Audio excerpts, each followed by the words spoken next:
Bases dropped on another edition of Soccer Down here. It's a Monday morning. We got a lot to talk about from the weekend. Atlanta United finished up their preseason camp in Mexico. Not good on the results side. Split squad games with a mix of Chivas first and second team players. Lost 3-0 there and lost to Tepatitlan, a second division team with Atlanta United's second group, and some shifts around because of injury and such. It was an interesting day watching it from the training ground and commentating on it. Hopefully you guys enjoyed Mike and I trying to make sense of everything from a long way away. Other games around MLS preseason, we had games all over Europe and South America and Mexico as well. CONCACAF Champions League starts this week. One game has been pushed back later into the week. We'll talk about that. The UEFA Champions League is back this week, starting tomorrow. We'll get you updated on a couple of key players and how everything is looking for those matchups. But, last night was also a big deal with another version of the football, the American version. And these two, between hockey and Super Bowl stuff, I don't think John and Jarrett have shut up since about 6 o'clock yesterday. Is that accurate? Accurate. What the hell did I do? You just, you're here. Look, I'm just looking out for my large adult son, Joe Burrow, and I'm mourning for his first ever playoff loss. All right. Yeah. I was kind of pulling for Cincinnati, even game, though, though. it was a fun game to watch. I don't watch as much as I used to. I just don't. I don't honestly have the time because I'm watching second division in Mexico and third division in Argentina and such. But it was an entertaining game. We have to talk about the halftime show as well. We'll get there in a second. But are you okay, Jarrett, with your boy, your LSU hero, Joe Burrow, not quite getting it done? Yeah, because he has no offensive line. That's true. How many times did he get sacked? Like 57? He got sacked 6 or 7 times. Yeah, 7. I'm not convinced that his kneecap is not been his knee was not seriously damaged. Where it bent the wrong way. No doubt. But more than anything, I was happy that it was a good game. I think it was Mike Conti who said, you go back to the 80s and 90s, we had a lot of blowouts, and it was really uncommon to have a great Super Bowl.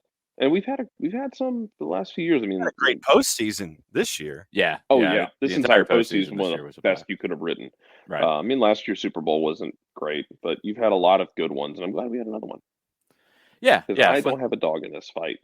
Exactly. Fun time. I was kind of on the underdog train with Cincinnati, but also, the Rams and Matt Stafford and quite a few other Georgia folks winning is also a good thing too. So Stat Padford. Good for him. Good for him. It was an interesting interview with him and his wife before the game where, she was almost like trying to tell him again, like, hey, it's okay. We left Detroit. I know you tried. You tried everything in that place. It's okay to come try to win something big. And he did. Good for him. Mm-hmm. Him and Cooper Kupp on that last drive. Good grief. Wow. The last throw to Cooper Kupp, the little back shoulder. Yeah. A little bit of draw on that back shoulder throw was nice. It's good for Stafford. Go. When we define, it's the same thing in basketball. When we define players' legacy by the number of rings on their fingers, you can't give me the surprised Pikachu face when a player, in his case, he was traded. Yeah. But when a player goes somewhere else to get a ring and you define people's legacies by those rings, don't pretend to be surprised when they do it. 100%. We do this in the NBA, like, he wouldn't chase a ring because you define his legacy by a ring. Mm-hmm. We all can't be Robert Ory. No. Unfortunately not. Okay, halftime show, John. How many of those songs did you recognize without having to look them up? Half of them. Half? Really? Yeah. You stretching? Not that I can think of. No. I'm a little surprised you got to half. I don't think I'm stretching. But once again, it's because those are, I guess, the hits that you think of with those are part of the if you're not a fan of hip hop and R&B, the first song that pops into your head, I would say more often than not, were those songs that were in the halftime show. So no, I was there for half of them, and I enjoyed the halftime show. I really did. I honestly did. I still maintain that it is the second greatest halftime show ever in Roman numeral classic history. But no, I thoroughly enjoyed it. Jarrett wanted to fight people who said that last night. Yeah. I mean, what do you want me? It's. No, I was mad at. Okay, first of all, I'm mad at Deadspin. Here we go. Because That's the just a broken normal shell chant of a these days. husk of masquerading. Like, look, Deadspin died years ago, y'all. Yeah. Deadspin's been dead for a while, and someone cut the face off like Buffalo Bill and decided to wear it and pretend to be Deadspin. And 2 minutes after that, we're like, oh, it's still not better than Prince. And I know you need clicks, but at least try. Yeah. That's all I'm asking. Yeah. Try. You don't have to be the Simpsons did it guy like immediately. You can say it was a great halftime show, and then yes, I still think the Prince show is better because I think it was better, but that's okay. But I'm not going to be the person right after it's over to be like, oh, well, if you think it was good, you're wrong. It was not. It was number 2. No, I'm not going to play that. Were you entertained? Good. Thoroughly. Mission accomplished. Absolutely. Mission accomplished then. Thoroughly. Cool set. Cool. Good fun. Dre dropping all kinds of little things into it. Really, really cool I thought stuff. Fitty was going to pass out. That man's too old to be hanging upside down for that long. Yeah, he's not in as good a shape as Mary J. Blige.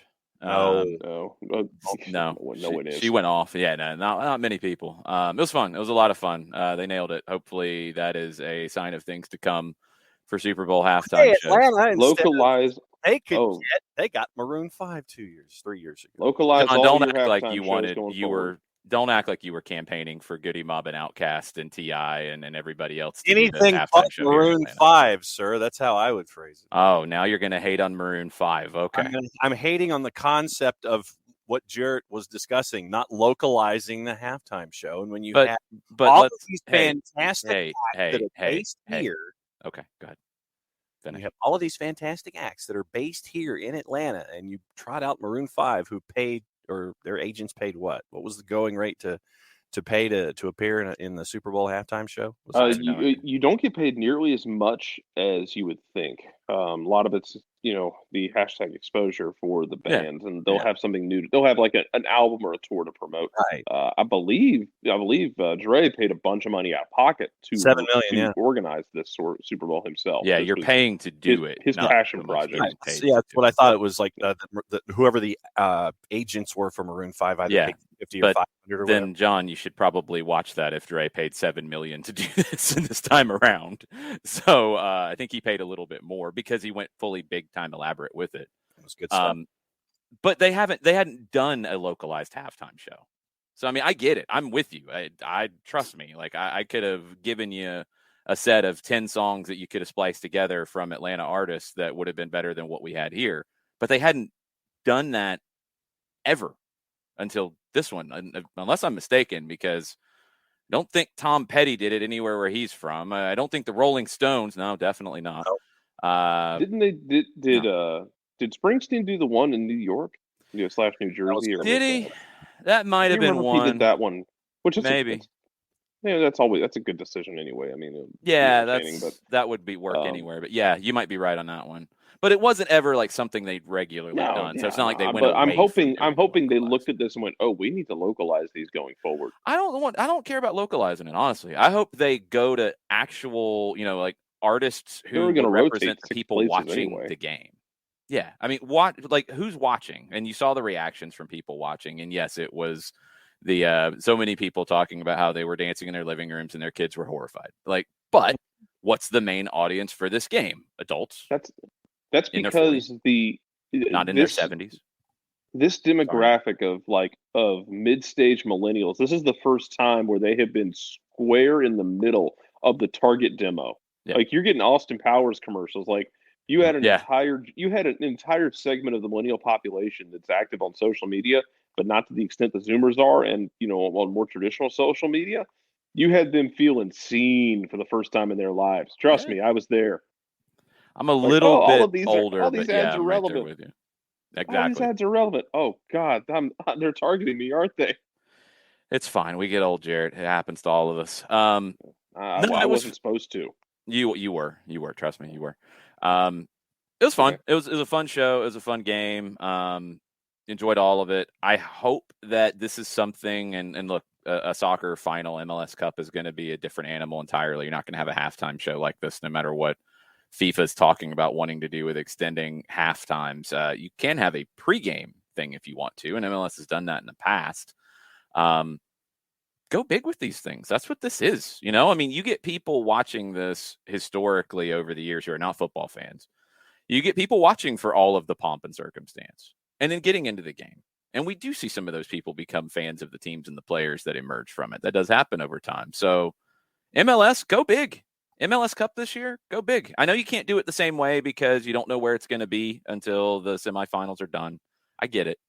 But you can still go somewhat big and make it a bigger occasion. It felt like a big occasion nationally when it was here in Atlanta. Look, maybe I'm biased because I was here in the thick of it, but I noticed more of a big national feel and conversation around it. And I was being asked to talk to people nationally a lot about it. I don't know if we've had that in 1920, put it to the side. It's the COVID year of it. And 21. I think MLS Cup, if we're going to have that big championship game, you're not going to be the Super Bowl. That's okay. Find your version of it. But, Jarrett, I think MLS Cup needs to be that big signature day. The FA Cup final is that in its own way in England. The championship in Mexico, it's over 2 legs, but it has a big feel to it. We need a bigger feel to the MLS Cup final.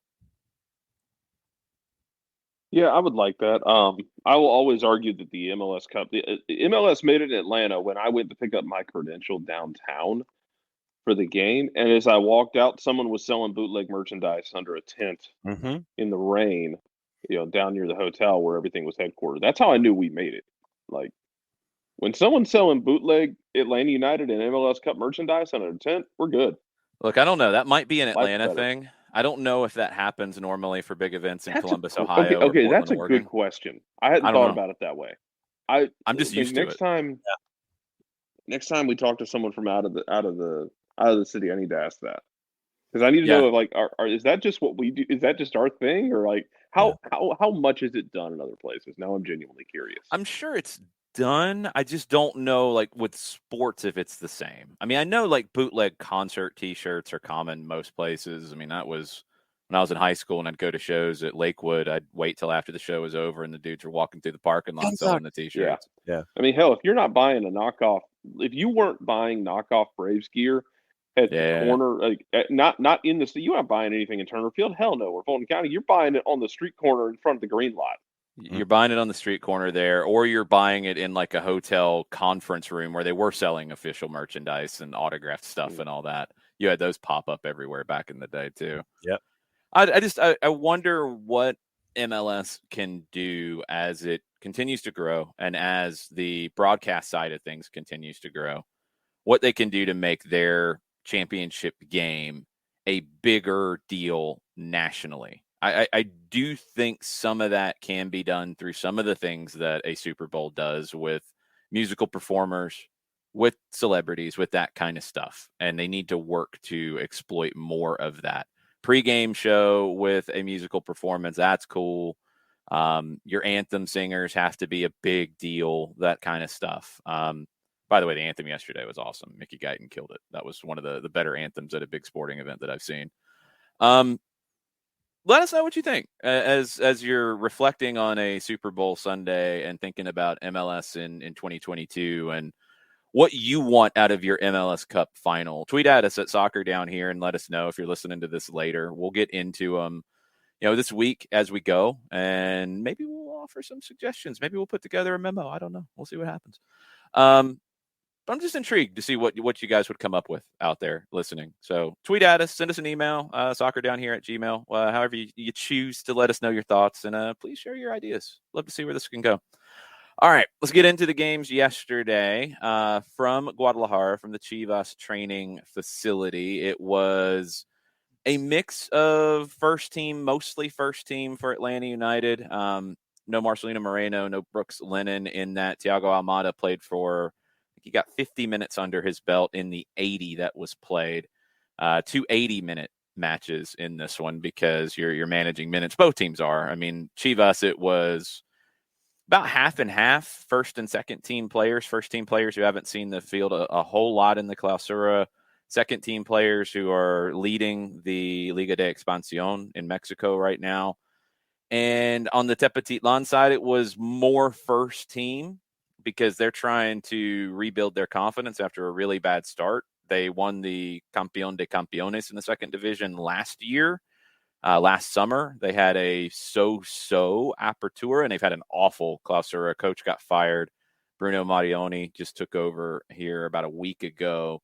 So they're trying to build confidence. They went with a heavy first-choice group to try to build that, and they did with a 3-0 win against a very makeshift at times in some places Atlanta United second group. John, let's start with you. What did you got a chance to watch everything, right? Yep, watched the first one from Birmingham, Alabama, and then followed along on I-20 for the second one, watching until we hit the Talladega National Forest with 10 minutes to go.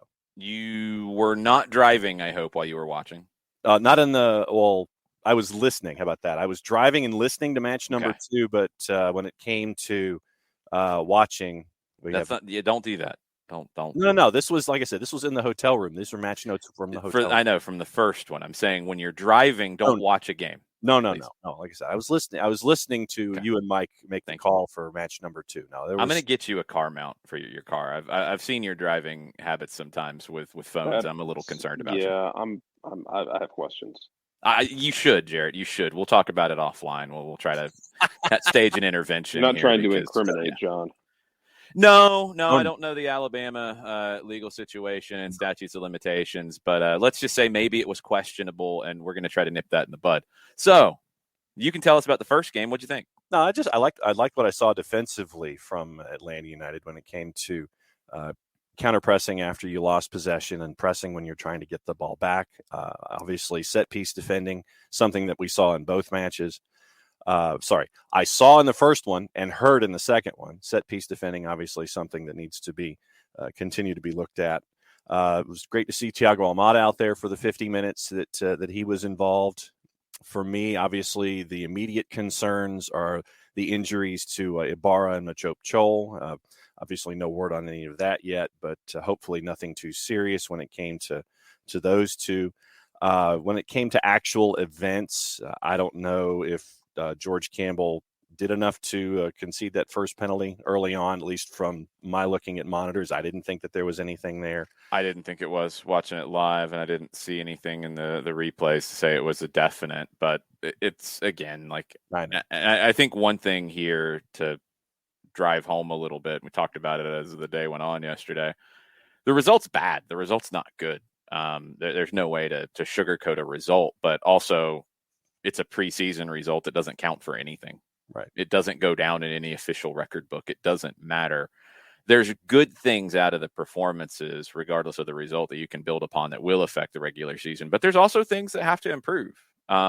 Set piece defending is one, but that's kind of to be expected because in a preseason, you're not really spending a lot of time right now on set piece defending because there's bigger things that are more important. How many set pieces are in a game? How many minutes do they take up in a match versus, I don't know, open play? You're going to be focusing more on the open play right now. And you're playing two teams that have been, and you have to understand the way the Mexican season works too. If you don't, there's the Apertura Clausura aspect of it. There's a break. If you go deep in the playoffs, it's a very short break. It might be a week or two. Otherwise, it might be a month in between the seasons. And then you're back in another camp, and then you're starting again. They're 6 or 7 games in, depending on if they're first or second division players. They all started camp mid-December to earlier, depending on the team. So you're talking about probably about a 6-week or more head start in where they are. Plus, they played in Apertura, so really they're in mid-season kind of form with a longer break in the middle than a team that hasn't played an official game yet. They should be sharper. They should be better on set pieces. Those things are key. For me, and I try to differentiate here before we jump into Jarrett's thoughts with the way that they defend and the defensive side. Defending high up the field, where you're talking about the attackers defending, is a little different than defending deeper, which they're not going to do as much. There's aspects of defending across the board that are all different. Playing the high line, being in sync, not making sure that you don't keep somebody on side because one person's late to step out, that kind of stuff. Versus Luis Araujo and his pressure up top, I think just immense effort to win the ball back. I love to see that. I think Almada showed that as well at times. Ozzy Alonso stepping up. He's very different than Santiago Sosa playing the 6 in terms of the pressure. He's going to go. And Ibarra and Josechu yesterday had to kind of rotate and cover for him. I liked the interplay with the 3 of them in the midfield in pressure and in possession. It's a game where I think some things got thrown out a little bit late, where Almada can only go 50 again because he just joined the team. Got just a little bit into the second half, the second 40. And then you had some bad luck. I mean, Ibarra's injury, I don't think looked too serious. But it's a preseason match. You're not going to push somebody. So, yeah, he's going to leave the field. So you make a sub there, bring on Tyler Wolff, who played the next game and played it in its entirety, which is a lot to ask of him on that day. He handled it. Sure, he's feeling it today. Machop Chol comes in and he gets injured. And it's awful luck, and his looked a little more serious. He was probably going to play on the wing in the second game. I don't know that for sure. I didn't see the lineup ahead of time, but I know there was a little bit of scrambling after what happened in the first game for the second game. And you saw Jackson Conway on the wing to start, and it turned into more of a 4-4-2 as it went on. It was just complicated at times because of that. What I was most, I think, impressed with, I'll give you one thing I was impressed with, one thing I was concerned about across the board. I was impressed with their commitment to try to win the ball back all over the field, especially in the attacking half. The commitment was there. It wasn't just random running. It was organized. Chivas did a pretty good job breaking it, as they should. Again, they're a little more further along in their season. They should be able to do these things. Atlanta's still getting these concepts down. What I was concerned about was the lack of chances created from open play. That was concerning. And that's something that will take some time. That's a chemistry thing to a degree. Need to get Almada in and playing with this group. Need to get Marcelino Moreno back. And I'm not sure where things stand with his injury. You didn't have Jake Mulroney available either. That's another big chance creator. But good job, John. Thanks. Gotta mute those things, my friend. The chance creation in the run of play has to pick up. And I would assume that now, being through where you are in preseason, focusing heavily on the organization and pressing organization, counter pressing is probably the better way to put it, because you want the ball. When you lose it, you're going to press up high to try to get it back quickly. It's more along the lines of the Barcelona Pep win the ball back quickly kind of idea than we don't want possession. We're going to bomb it long and try to win it up there. But the chance creation has to be better, and I would assume that's something that's going to be a heavy focal point this week and next week, obviously going into the opening match of the MLS season. What did you think, Jarrett, as you got a chance to pay attention to these games? Yeah, I mean, chance creation wasn't great. These are the kind of games I want to see, though, because I've gone over this in games you win. I don't really care about the final score in preseason. You're ramping up. You're getting your conditioning right. You're getting tactics down. It's all a work in progress, so I don't really care about the final score. Can't really had issues with chance creation, but I like that you went and challenged yourself playing against teams that are in the middle of the season that are good. This is how you ramp up. You start with NPSL teams You work as everybody's trying to get loose and trying to get ready and get where they need to be. Then you work your way up as you play more minutes and you play a tougher competition. So you're not just running harder; you're having to think faster, to work faster. You're having to speed up your brain as much as you're speeding up your body. And it's important to me to see that. There's, I think, like I said, there's stuff you want to improve on in terms of chance creation. Frankly, I'm just glad there weren't more injuries in the first game because it seemed like it got really chippy at the end, like Yeah. bad chippy. Yeah. I saw a comment worried about the Atlanta players losing their head. I'm honestly not, because Luis Araujo was kicked all day. Franco Ibarra got kicked quite a few times. Now he's one to kick back. Yes, But yeah, as we said before. you saw when Atlanta would try to break some fouls, Araujo definitely got frustrated. There wasn't a whole lot of protection. It is a friendly. You're trying to let the players sort it out as a referee. You don't want to start throwing cards around in a friendly to do that, but it got a little bit of defend yourself kind of situation in it, which isn't good for the day, because then it created some situations with Joseph getting ticked off, and it looked like he said something and sent off right at the very end. And same with Alan Franco in the second game. He played in the second game, remember, and I thought Mike Conti pointed it out really importantly in the first game. He's not going to be able to play on opening day. So you needed to get Miles and George some minutes together, because that'll be the center back pairing, I would assume, against Kansas City because of Franco's red card in the playoffs. But it got physical, and I think Atlanta got mad because they were getting whacked in both games. And yeah, I mean, you can just continue to get kicked and do nothing about it, or you can do what happened in these games, and it is what it is. But you are playing teams, and Jared, this is a really important thing.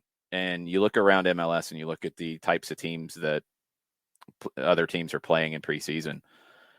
I like the progression that Gonzalo Pineda set up here. And I think it will serve them well as they get to opening day, because you have a couple of weeks at home.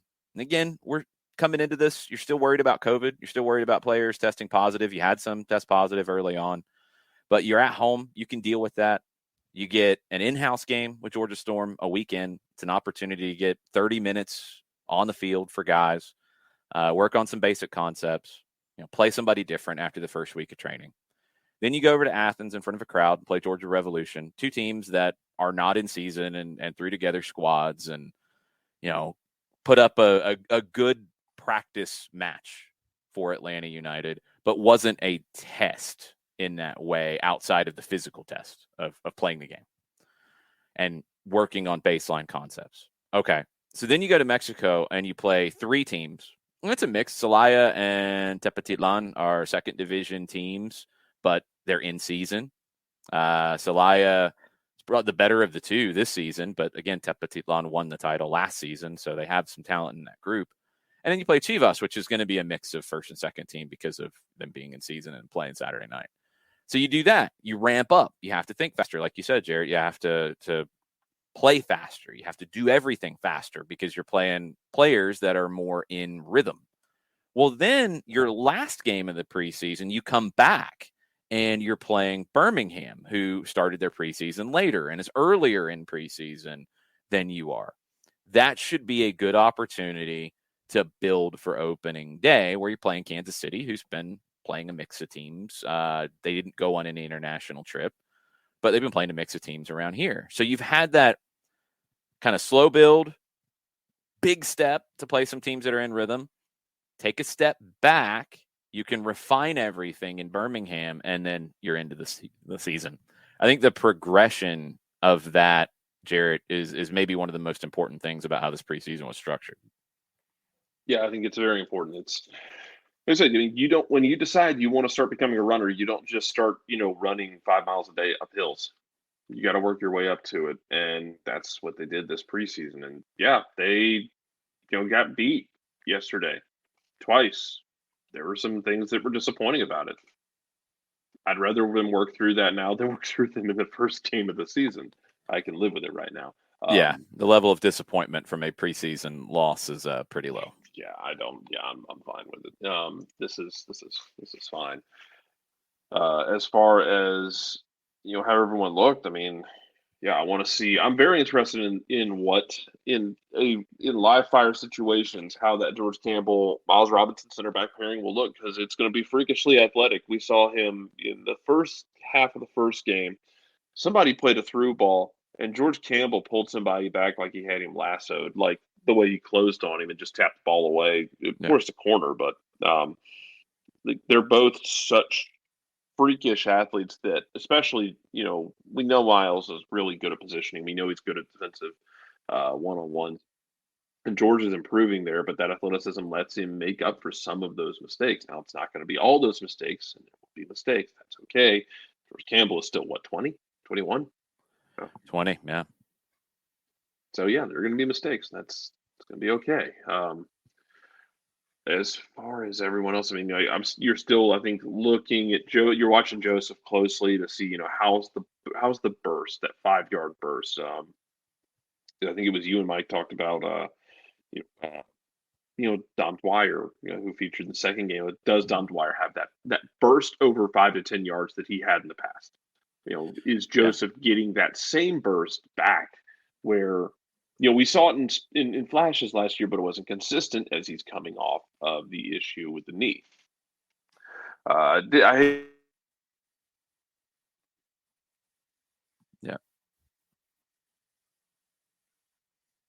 Moreno is at this point. I hope he's healthy more than anything. I don't need to see anything from Marcelino Moreno on an individual level. I'd love to see him build chemistry with this front line. I don't need to see anything from him because I know what he's about. What he's about is one of the best, one of the best creators in MLS last year in terms of advanced metrics.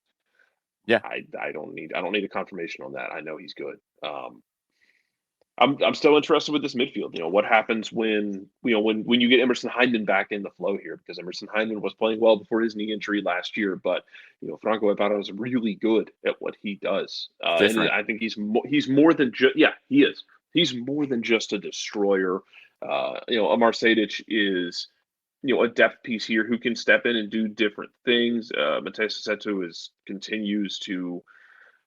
I think he's on a bit of a revenge tour with a lot of people. That's just me. I remain impressed with what he does. But yeah, to your point, you say different.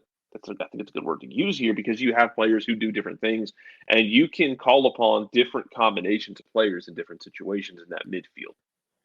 Yeah, you've got different personalities you can play. I mean, remember, Santiago Sosa is not going to be ready for opening day. Emerson Hyndman's not going to be ready for opening day.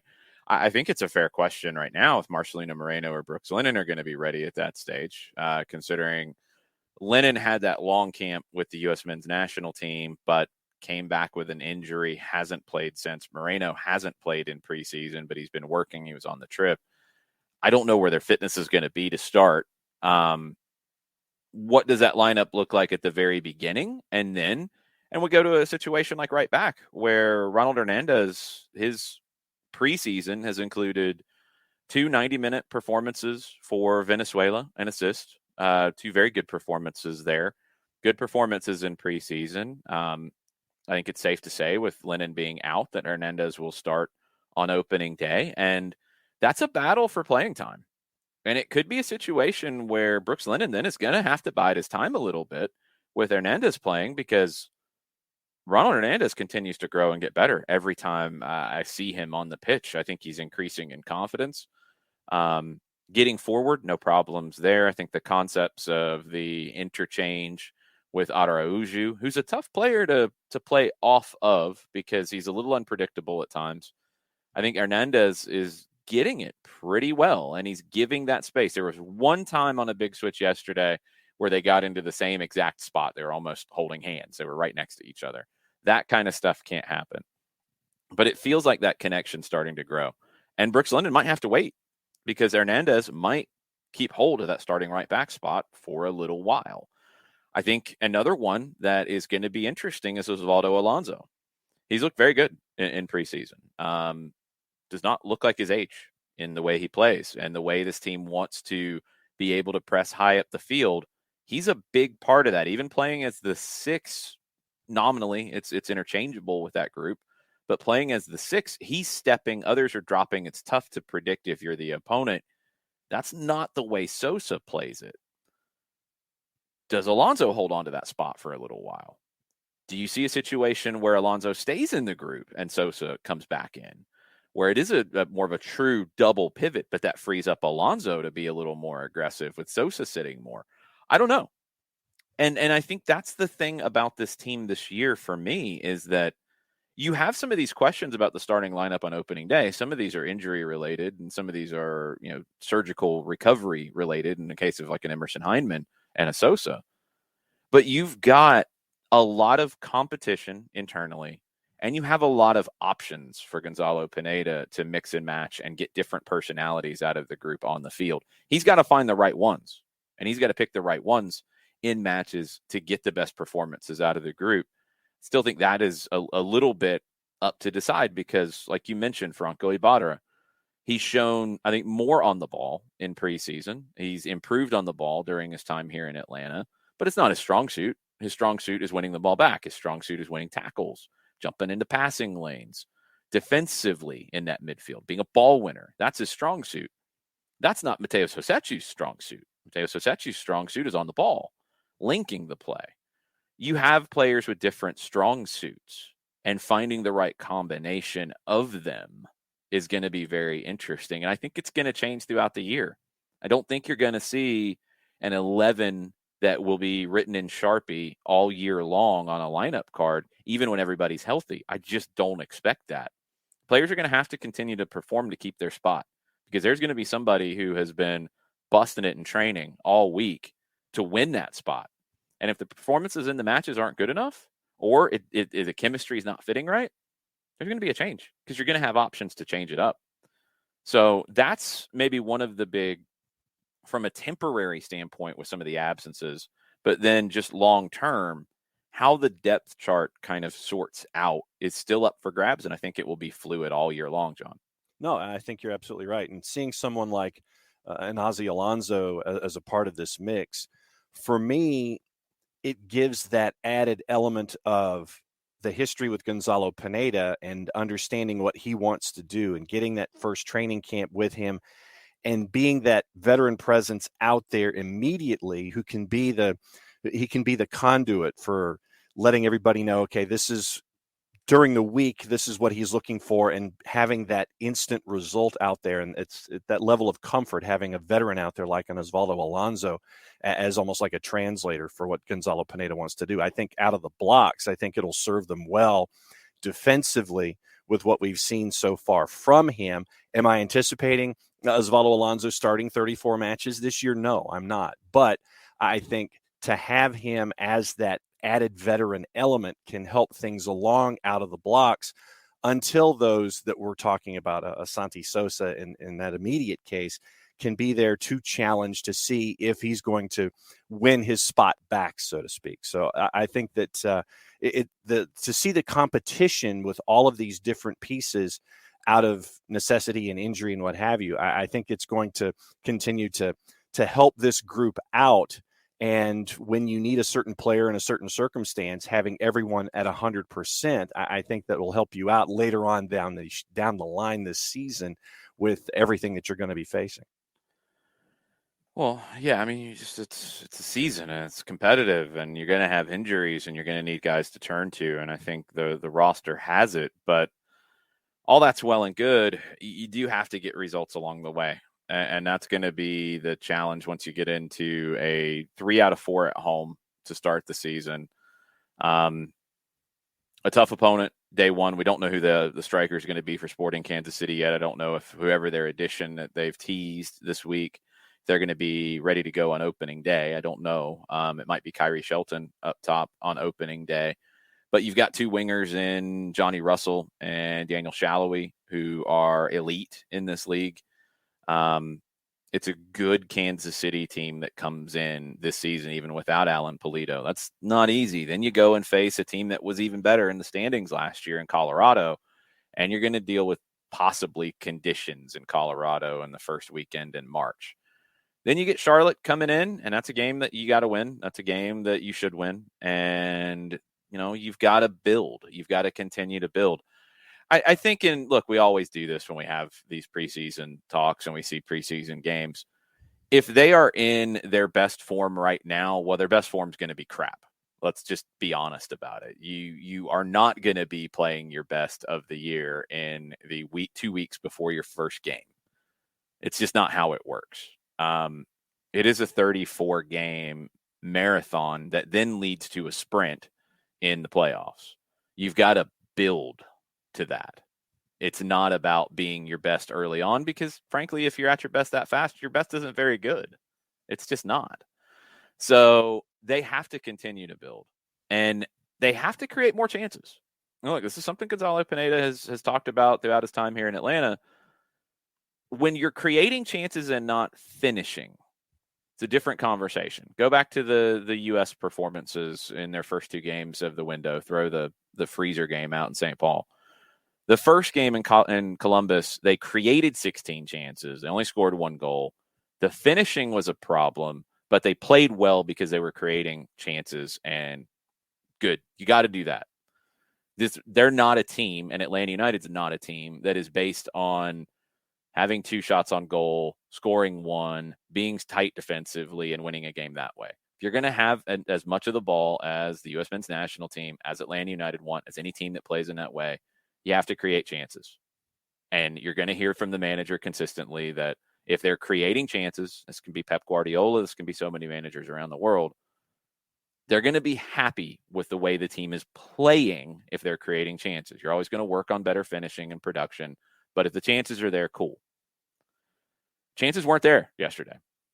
Chances weren't there. I thought the chances were better last week against Celaya. I thought it was, especially in the second 45 or the second 30 of it, to put it easily, with that first group. The first 30 wasn't great against Celaya, wasn't bad. It wasn't as bad as I think this time was. The second 30 was pretty good. This one didn't jump to that point. It didn't improve. The chances weren't there. That's the problem with the performances yesterday. Kind of have to throw the Storm and Revolution games out in this regard because of the level of competition. But going to Birmingham this weekend, a game that you will be the better team, you are the more talented team, you're further along in your preseason, the chance creation has to be obvious and has to be seen. The finishing needs to be there too. Don't get me wrong. You don't win games on chances created. But if you're playing well and you're a possession-oriented team and you're creating chances, the goals will come. If you're a possession-based team and you're not creating chances, that's a bad disconnect, Jarrett. And that's where you worry. I'm not worried about preseason, but that's, to me, why yesterday wasn't a good performance in preseason, because you didn't get enough chances created out of either of the 2 teams. No, you didn't. I guess for me, like I said earlier, is you went out there and you played against the teams that are in their flow of their season. They're mixing their lineups for this game, which is fine. And you're getting challenged, and it's getting asked, hey, I need you to go out and play well, but I need you to go out and play well against people who are in the middle of their season. And you didn't succeed in that test. Well, now you know what you need to work on to get ready for week 1. Get ready for the Birmingham Legion game coming up next weekend. You know what you have to target. You know what you have to do. It's better to, like I said, for me, that's why I like preseason like this. It's better to know what you need to work on and where things stand now than to find out in week 1. Like when you went to Houston that year and got blasted off the field. Not to say they're the exact same thing, but you don't want to have that. You don't want to have that week 1, reality check of, we need to get our minds right and we need to put that behind us. Yeah, I don't think you can compare this to Houston. I know you weren't. No. I've seen that go around. Like, this is a preseason game where you're not playing to win the game. Because, look, you get into situations where, okay, you are playing a tough opponent. Okay, the chances aren't being created. You still got to find a way to win that thing. You still got to get MacGyver on it and break out some duct tape and figure it out. In a preseason game, no, you're not. You're trying to play, and you're trying to play your game because you're building the way that you're playing. You're not going to shift into survival mode to get out of there with a point, or we got to change it up because this isn't working and we'll fix it during the week in training, but we got to go for this game and get something out of it. Preseason, you're not doing that. Preseason, it's all about building the way that you play. And I think we saw some of the hallmarks of it. We saw it more without the ball. And that's where a lot of your work early in preseason is going to be. How you defend, what you do when you turn the ball over. And it's very clear that Atlanta is going to be more aggressive than they have been, honestly, throughout their history. I mean, we saw some of it in the first half of 2017. Then it dropped off under Tata Martino, and it was not as high press, counter press oriented. You didn't see that with Frank de Boer. You didn't see that with Gabriel Heinze. And it should have been with Gabriel Heinze because it was a big hallmark of his usual game model. I don't know why that changed here. We saw it some last year, but again, you're taking over a team and you have to get results, and you're not able to really work on these tactical concepts. And this is something that, you are working on. It's something that in a training session, you will see kind of a walkthrough at first, and you start to do it at speed of, all right, it's a goal kick, or goalkeeper has the ball at their feet. They play it short to a center back because the other team's going to build out. What do you do? And you see how a team will pinch. And I think that's what you're going to see from Atlanta United specifically, how they're going to pinch into that corner and try to pin the ball there. Team plays along over the top. Okay. And we saw in both games, whether it was Alan Franco covering it in the second game, whether it was Caleb Wiley tracking back with speed in the second game, whether it was George Campbell or Miles Robinson in the first game, with the pace that Atlanta has on their back line. Andrew Gutman is not slow. Ronald Hernandez is not slow. You can play a high line. You can pinch. You can try to pin the opponent into the corner. That's something that is very evident that we're seeing in preseason. Very aggressive to win the ball back. Now, the question will be, and maybe they'll get a little bit of a taste of this against Birmingham at a higher level than they did against Storm and Revolution. What happens when a team is not in midseason form like these Mexican teams and decides to, all right, we're not going to try to play through this because, good grief, Luis Araujo is covering every inch of grass on the pitch. Let's just play along. Let's sit and defend. We'll look for our counter opportunities. Okay, then how does it play out? That's something that I think they will get a little bit of a test next week against. Birmingham typically is not a team that tries to play through pressure. Good. They need some of that because they're going to see plenty of that in the regular season. Kansas City, I don't know exactly how they'll approach it. I don't think they'll be bunker and counter, but they'll skip the lines and just play it long sometimes. They'll be prone to do that. I think Colorado will do that a decent bit, even at home. I know Charlotte won't want to, but we'll just have to see where they are when you get to week 3, where that looks. You've got to be able to do both. Now, one of the differences, again, in how right now it's looking versus how I think it will look when Santi Sosa is the starting number 6, is Alonso stepping out and kind of inverting the midfield triangle when they're pressing. He'll jump, and then other guys have to read that. Does Sosa do that when he gets back into the team? Is that something that they work through? That's some teams do that. Not every team does it. You have to play. You have to shape your press and the way you do this in your counter pressing situations. You have to shape it to what you have. Some teams have a slower defensive midfielder who they can't do that. You're going to get exposed. Other teams have a defensive midfielder who reads the game really well, will pick their spots, they'll jump, then you have to react to it. And that's something that you work on in preseason with those variables. Because you can have a textbook like, this is what we do. Everybody knows by now that soccer doesn't play that way. It's not like American football where you can sketch out a play and 11 players are going to do very specific things. No, it's freewheeling. So when it changes, how do players react? Because you have to understand the variables when they pop up. That part of the game, I feel pretty good about.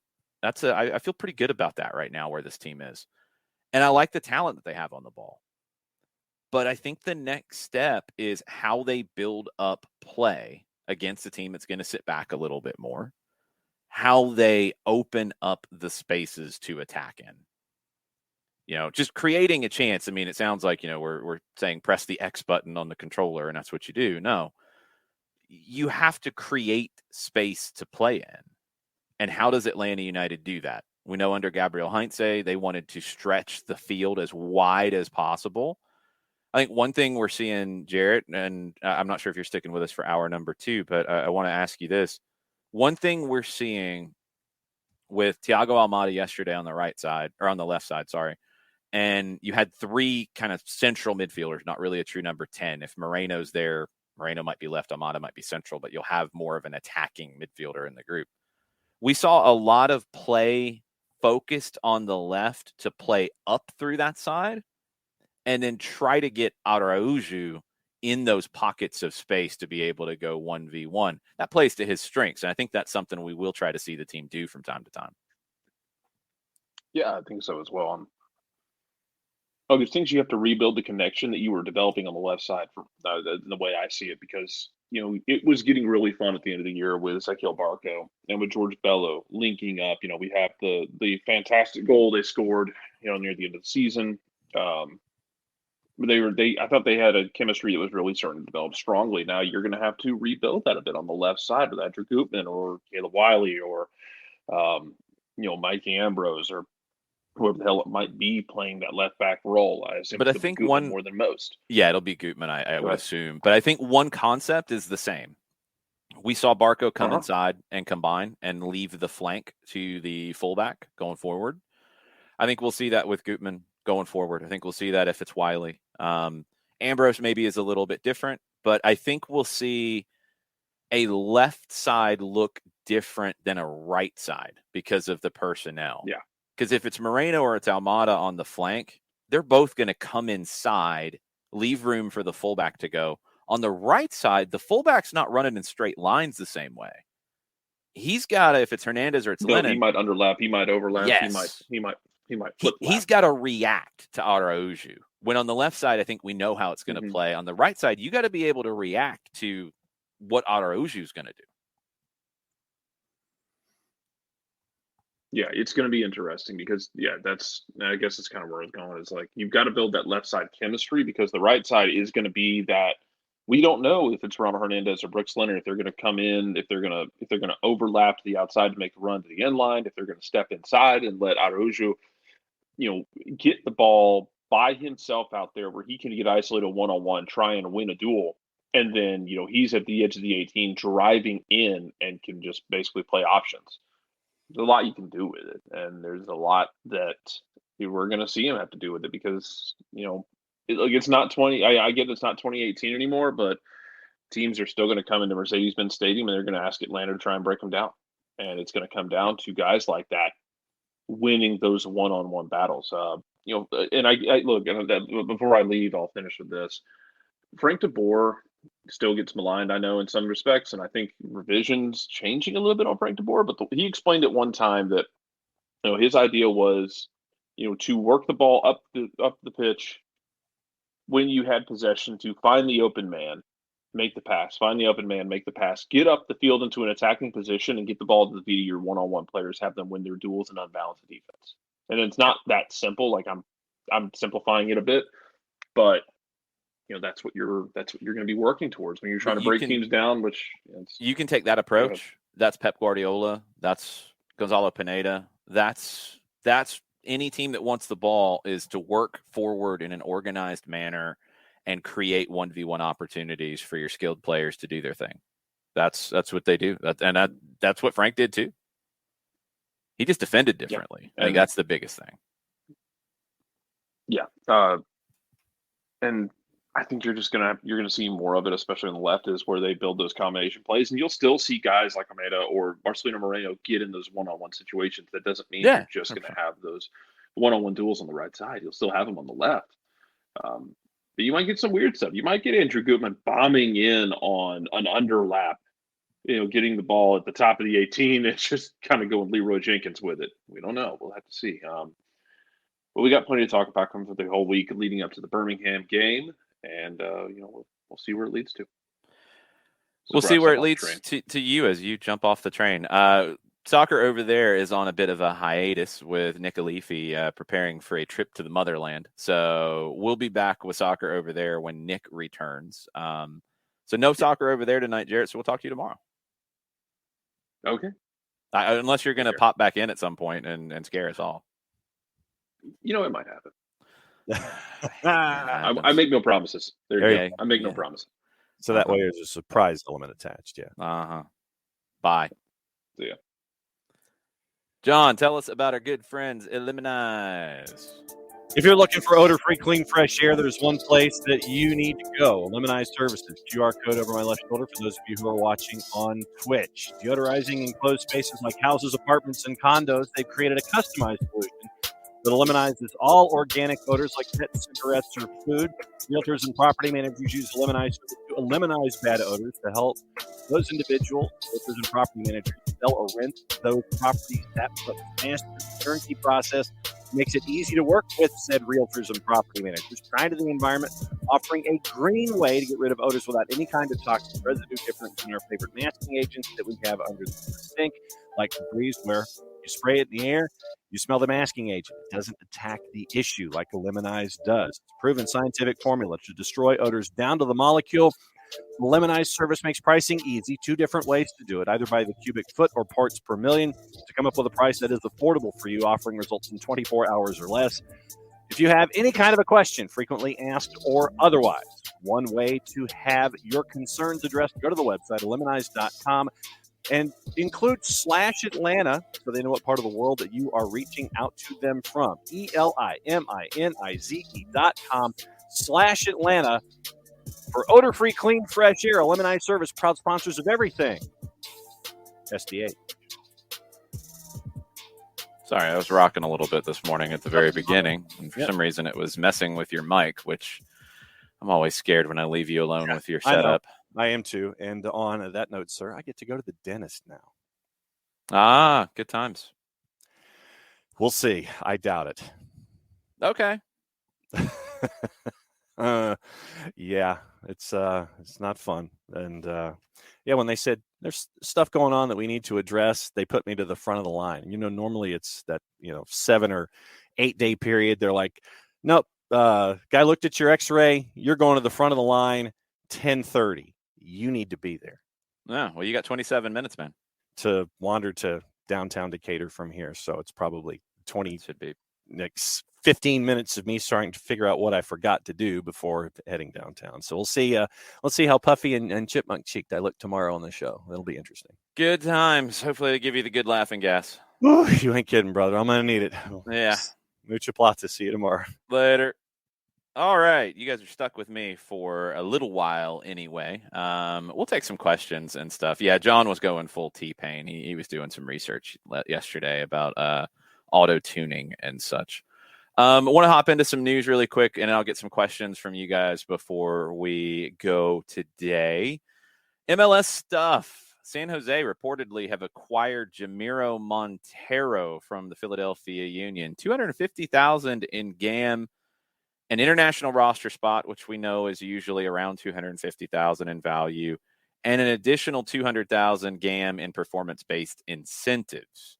Montero, remember, he was almost gone last summer. He was away from the team for a while, removed from the first team, didn't happen with a deal in the summer window, came back, wanted a new long-term deal. Philly wasn't going to give him a new long-term deal. He's being traded to San Jose. I believe he has one more year on his contract. Will San Jose keep him as a designated player? Because he will be a designated player in San Jose. I don't know. I don't know. Montero's an interesting player. Like, I think with Philadelphia's system, it hasn't always gotten the best out of Montero. I think he's a more attack-minded player than at times Philly has used him, where he's been at the base of a midfield at times. He's been a shuttler in a 4-4-2 diamond as one of the guys on the sides of the diamond. I think he's looked really good as the 10 in the diamond, but at times he's had to play deeper just because of the personnel. How does he fit the way that San Jose plays? Because, again, the big difference here, they both are very aggressive in winning the ball back. They're both very aggressive without the ball. San Jose plays a little more man-to-man, little more risky without the ball. But San Jose also wants the ball. Philly does not want the ball at this stage. I'm simplifying it in a huge way. I hope you guys understand that, Philadelphia fans. Don't get too bent out of shape. But your game is not based on having the ball. It's based on not having the ball. San Jose is actually based on having the ball, but we always talk about their press. Look at their possession numbers. San Jose wants the ball. I think that might suit Montero. I think he might be a really good addition for the Quakes. I don't know if it's enough to make them a playoff team in the West, but I think it helps them. I think it does. And I think he's one of these guys who maybe at a club like San Jose as a designated player, all right, he might stick around a little bit, have a nice career there. He's 28 years old, Cabo Verde international. Now Philadelphia's got a DP spot open when the deal officially goes through, but all the sources are reporting it out of Jeff Carlisle and MLS Soccer. Philly's got an international spot, or they got the international spot, but they also have a designated player spot. What do they do with it? I don't know. Michael Ura, the Danish forward, is a DP. Julian Carranza, who's on loan from Inter Miami, is a DP, but he's a loan. He'll go back to Miami at the end of the season. Probably. I don't know. I don't know if they use it. I don't know if they go out and spend it. Curious. But I think this makes the Quakes better, and it gives Philadelphia some room to work with, so we'll see what they do. New York City has reportedly turned down an offer for Tati Castellanos from River Plate. $10 million or close to $10 million is what's being reported by Jeff Carlisle. NYC rejected it. If it's close to $10 million, yeah, they should reject it. I would absolutely agree with that. River didn't get a win in their first match, which was a little surprising against kind of a super team that River is throwing together. The Grandes in Argentina didn't have a good weekend. None of them won. One draw and 4 losses out of that group. Sebastian Blanco re-signed with Portland as a designated player. 34 years old in March. He can play centrally. He can play on the wing. I think he plays centrally now going forward, just based off what they have. They don't really have that number 10 with Valeri gone. They have wingers. I think Blanco turns into a number 10 playing in front of Diego Chará and maybe David Ayala, maybe Christian Paredes, and playing behind the striker with Jimmy Chará, Santiago Moreno, a few different options out wide for the Timbers. Jordan Pefok, U.S. men's national team, killing it. Goal and an assist in Young Boys' 3-1 win in Switzerland. 3 goals in 2 league games since the winter break ended. 7 goals in his last 3 games overall. Please, Jordan Pefok, get the call up. Please, Greg Berhalter, call up Jordan Pefok when we get to March, please. And call up Christian Ramirez while you're at it. If you didn't see the news at Aberdeen, they have let Stephen Glasgow and his staff lost in the cup in the weekend. They're in a really weird spot in the league. And I think this is what led to the decision, because they're only 4 points out of 4th, but they're 9th in the table. It's a very tight table below the top 2. It's very narrow and losses going against them. And it's been a bad run of form since the winter break, where they went into that on a great run of form.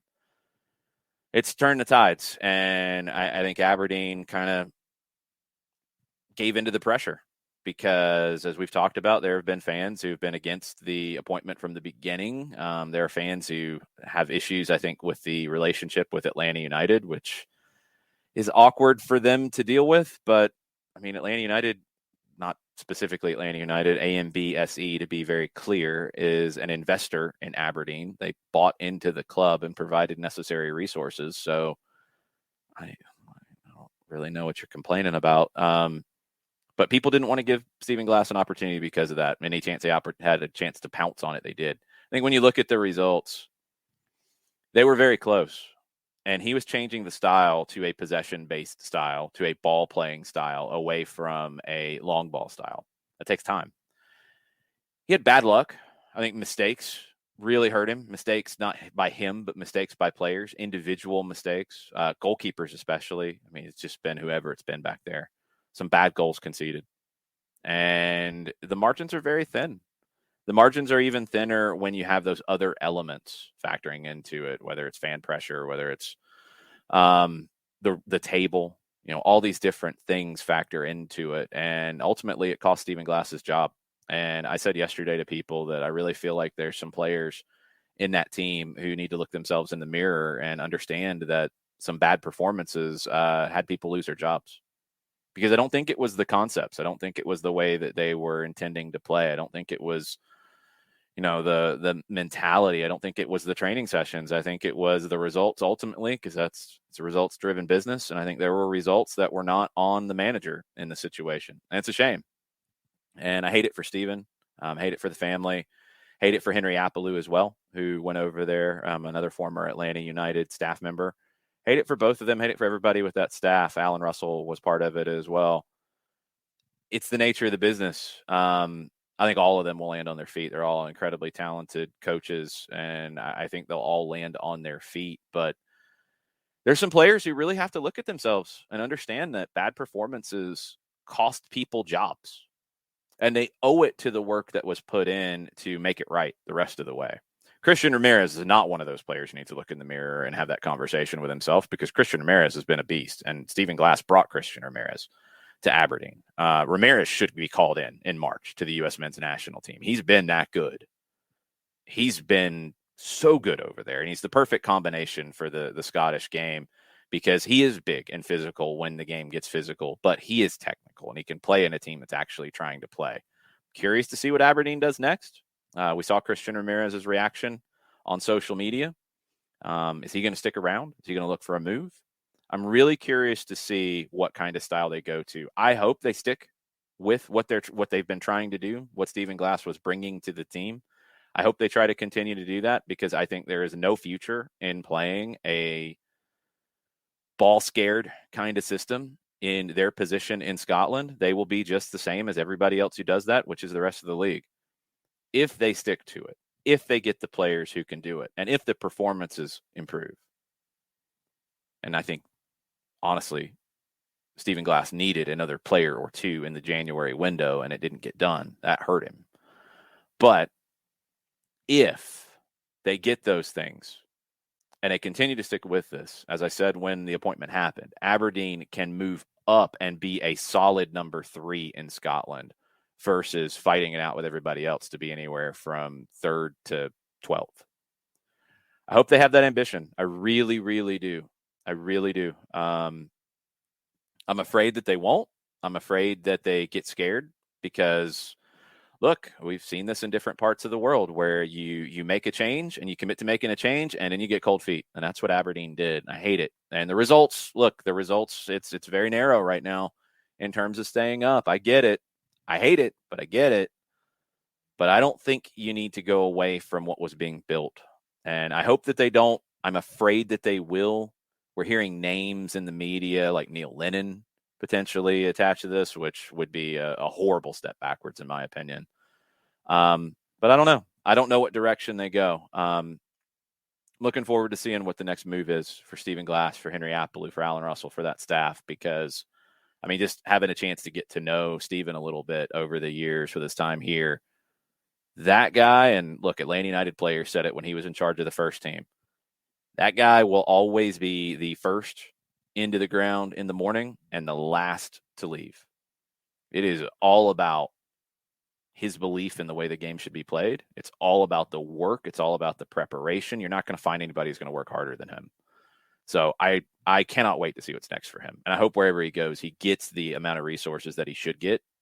And I hope that he gets the performances from the players that his work deserves, because he didn't get that consistently across the board at Aberdeen. There were some players who really let the work down, and not intentionally. Don't get me wrong. It's not anybody sandbagging anything. It's not intentional. No player is going to go out there and try to do that, but it wasn't good enough.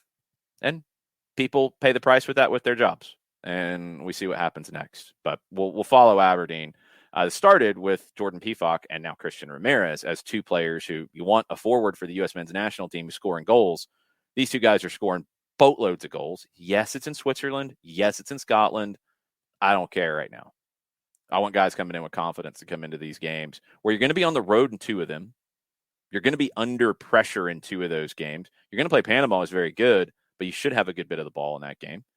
But yeah, you might need Jordan Pefok and Christian Ramirez, two guys who can get physical, two guys who can be bruisers a little bit up top, but they combine it with the technical ability. You might need them in Mexico. You might need them in Costa Rica. So I hope both of them are part of the U.S. men's national team in March. Both of their performances have deserved it. And the turnaround in his career that Christian Ramirez has had, again, under Stephen Glass and Henry Apalou and Alan Russell, it deserves a national team call-up. It does. He's been that good. Some stuff when it comes to the CONCACAF Champions League. We'll talk more UEFA Champions League tomorrow with it getting started. CONCACAF Champions League, 2 games tomorrow. Santos of Costa Rica hosting NYC. Santos Laguna hosting Montreal. Santos Laguna lost to Club America over the weekend. Wednesday, Guastatoya of Guatemala hosting Club Leon. Forge hosting Cruz Azul. Cruz Azul gave up 2 goals in the last 10 minutes to lose to Necaxa over the weekend.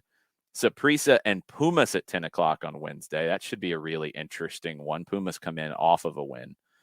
Thursday, Comunicaciones, Colorado in Guatemala. Not a good season right now for Comunicaciones. They're 6th in Guatemala. They drew with Guastatoya over the weekend. They are the big team out of Guatemala with 52 total trophies, but it's not a good run for them right now. Motagua is hosting Seattle at 10 o'clock on Thursday. It's not a good run for Motagua either. They're 5th. Remember our friends from Motagua in Honduras. They drew 1-1 at Olympia over the weekend. They're one of the big teams out of Honduras, but they're 5th on goal differential right now. Now, there was supposed to be a game earlier in the week between the New England Revolution and Cavalli of Haiti. That has been rescheduled to Friday at 5:30. New England is going to host both legs. Cavalli doesn't have a venue capable of hosting, but Cavalli is having problems obtaining the necessary travel visas. That's why the game was rescheduled. I don't know if that amount of time gives them the ability to get this sorted out, to get their team in. I would assume they'll probably stay. They'll play Friday, they'll stay and play again next week. I hope this gives them the ability to compete. I hate that they don't have a home game to begin with. But maybe they should have found another way around this because of this visa situation. It's something that CONCACAF should have been out in front of a little bit. But I hope that they can field their strongest squad available on Friday, 5:30 at Gillette Stadium in Foxborough. All right, let's get into some questions. And we'll wrap up some other bits of news and stuff, too. If they come up, we'll get into it. Otherwise, we'll save it for tomorrow. Thank you, the Golden Finger 123, for following us. We appreciate it.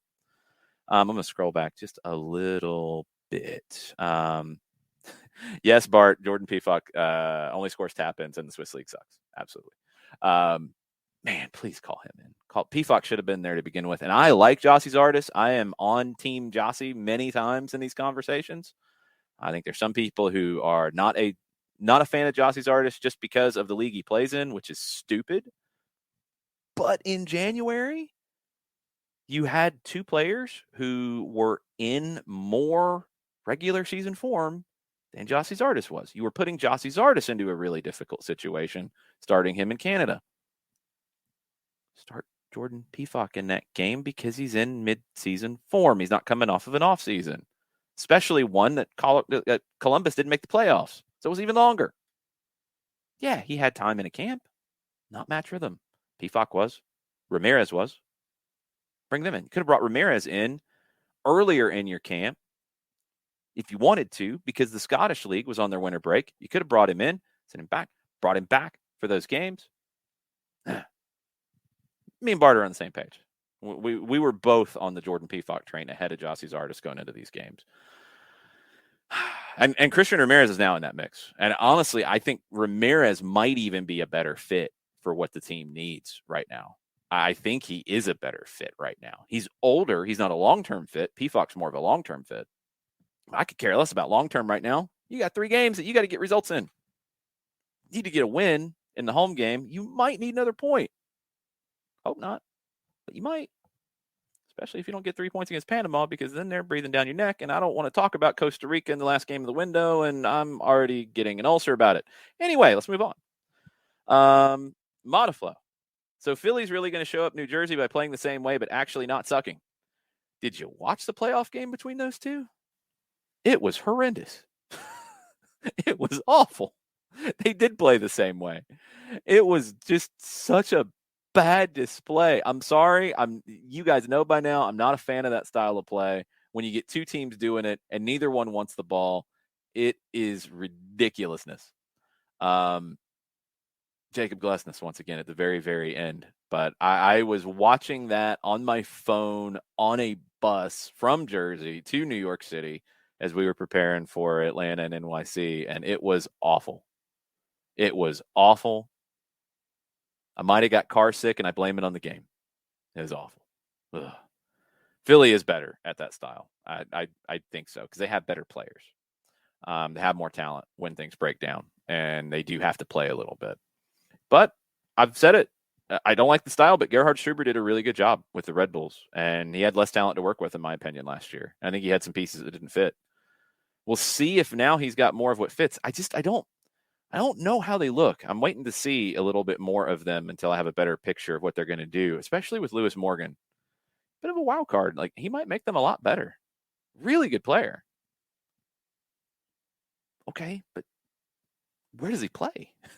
Because I think he's a winger, traditional Scottish winger. They don't play with that. Are they going to this year? Not when they play Patrick Klimala and Tom Barlow up top like they did yesterday in their preseason game, just from a lineup perspective. So unless you're going to play one of them wide, and then who knows? And I don't know, maybe you're kind of lopsided with Morgan as a winger on one side, but your winger on the other side really functions like a second forward. We'll see. Can Struber make that kind of a tactic, that kind of a philosophy work? I don't know. But yeah, I think Philly is just, I think Jim Curtin's a really good coach. I think he's a really good coach in this style. Players believe in it. He makes them believe in it. He convinces them this is the way to go. And he's taken Philly to places they've never been. Can he continue to build? Because I've always said, and I still truly believe it, that at some point, these kinds of teams have to be able to create chances, not with the press, but with the ball. And it's very hard to flip that switch. Can they do it? I think it's easier for a possession-based team to have pressing elements that are strong and effective than a pressing team to have chance creation in the run of play be strong and effective. I think it's easier if you come from the position of wanting the ball. That's my personal view. There are plenty of people who look at it the other way. I think in MLS, in the playoff structure that it has, we've seen teams sit back against those teams that don't want the ball, make them play with the ball, and negate their strong elements, negate their advantages. We'll see what happens with Philly as we go on. I do think if Philly was at full strength, now they would have been facing NYC without Tati Castellanos because of his red card in the previous match, which would have helped them. But I think if Philly was at full strength, they beat NYC in the semifinal, and they're in MLS Cup. And I think they probably win MLS Cup. I think things would have broken their way more so than their style working. We'll see. It'll be interesting. It's going to be really interesting to see this. Sam Williamson is starting the Gabriel Heinze to Aberdeen train. Yeah, I don't think that's going to happen. Not with the influence that Atlanta United has there. Just saying. Unite Chop Rise people would not handle Arthur completely buying Aberdeen and making it an Atlanta United subsidiary.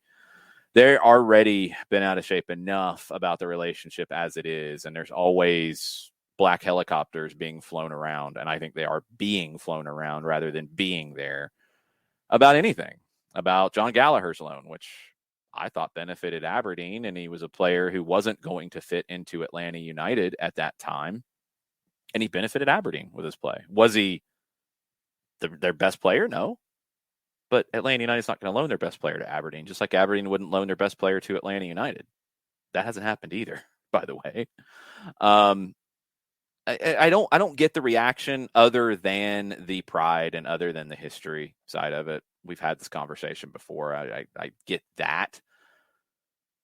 But just look at the economics of the two clubs. It's a very different situation. I don't think Atlanta United has treated Aberdeen like a second team at all.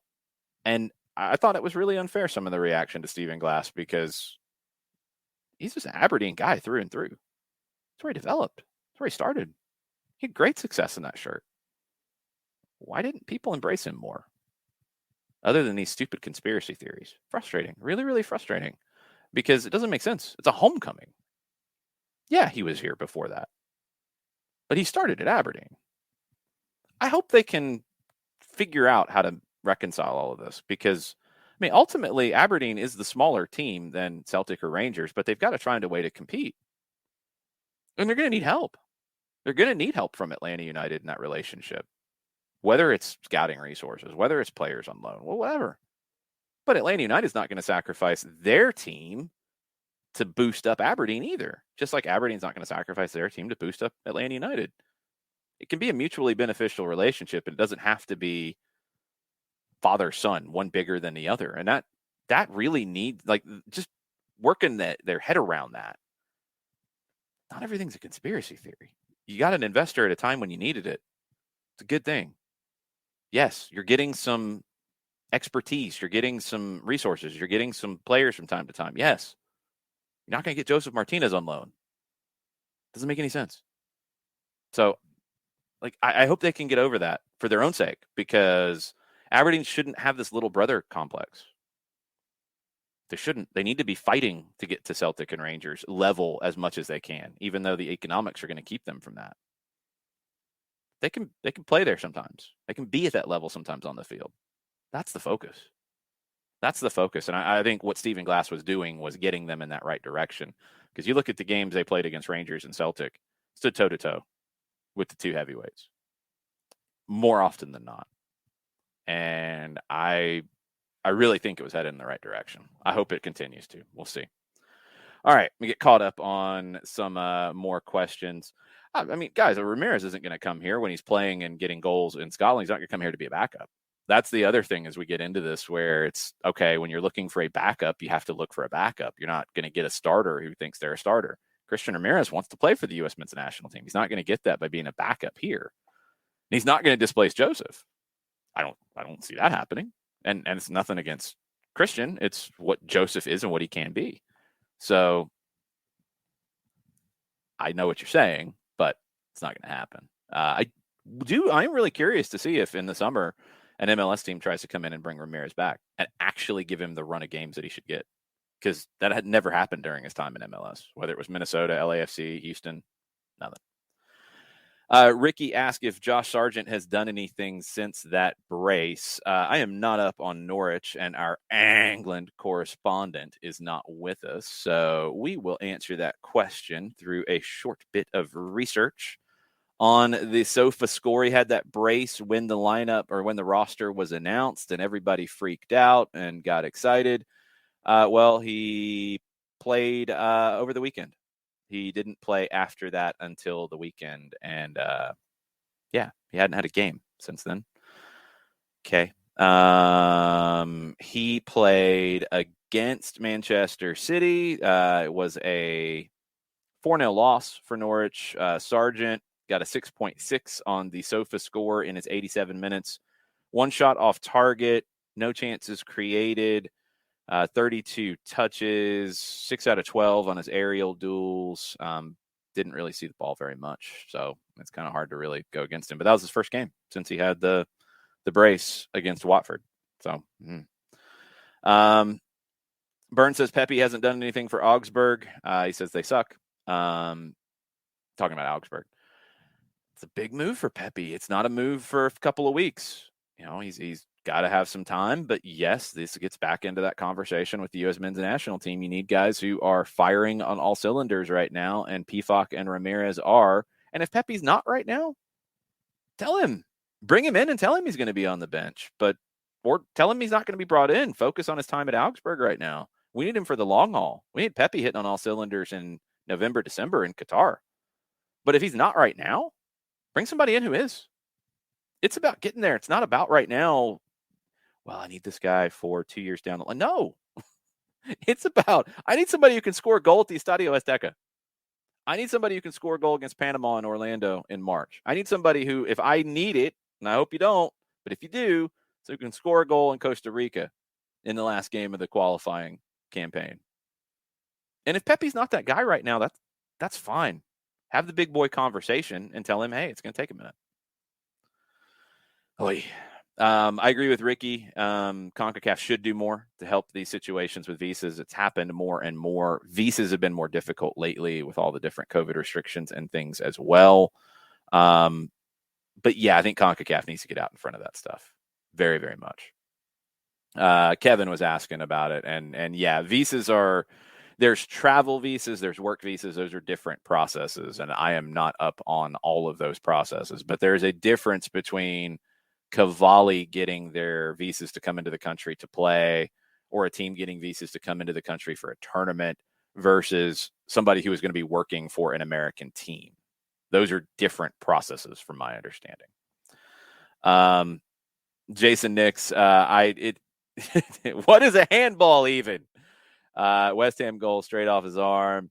So if I make my shirt sleeve longer, it's still my shoulder. I hate IFAB. I don't think it was literal interpretation, or it's not supposed to be, of the shirt sleeve length. It's supposed to be, that part of the arm, the upper half of the upper arm is supposed to be considered part of the shoulder. If referees are actually looking at, hey, I wear long shirt sleeves, so it's hitting my shirt sleeve, so it's okay, then they're not really following, I think, the interpretation of the law they're supposed to. IFAB has completely screwed up handballs in general, and this is just part of it. It's a bigger conversation. They tried really hard to make it black and white, and I don't think it's a situation that you can make black and white. I think you have to judge intent when it comes to a handball. They have to go back to the drawing board on this. I hope that they do, but they've wrecked it so many times now and then tried to fix it that it's just getting worse. And you have different referees and different leagues with different interpretations, and that is not a good thing. People are afraid Lewis Morgan is going to Daniel Royer us. Modiflow is. And I agree with Sam Williamson. Morgan's a baller. I just don't know how he plays with Red Bulls because of the style of play and where he might be positioned. I just don't know how it fits, to be honest. I'm not sure. If he's as a 10, I don't know if he's as effective. If he's a second forward, I don't know if he's as effective. If they play a 4-2-3-1 and he's a winger, can he press? Yeah. Yeah. And he can still put in dangerous crosses and do that. But then that's going away from what they did all last year, where they played variations of a 4-4-2, diamond or box midfield. They didn't play with wingers. So why'd they go get Lewis Morgan? I don't know. I'm not sure. I want to see what they do with him before I have an answer to that. Walchara says Red Bulls look good. Cool. I have not seen them in preseason. If you have, that's cool. They still have a lot of questions about their roster, and they were the number 7 team in the Eastern Conference. So if they look good, cool. I have not seen them in preseason, so I can't comment. I want to see what they do first before I can get into that stuff, because I have questions about it.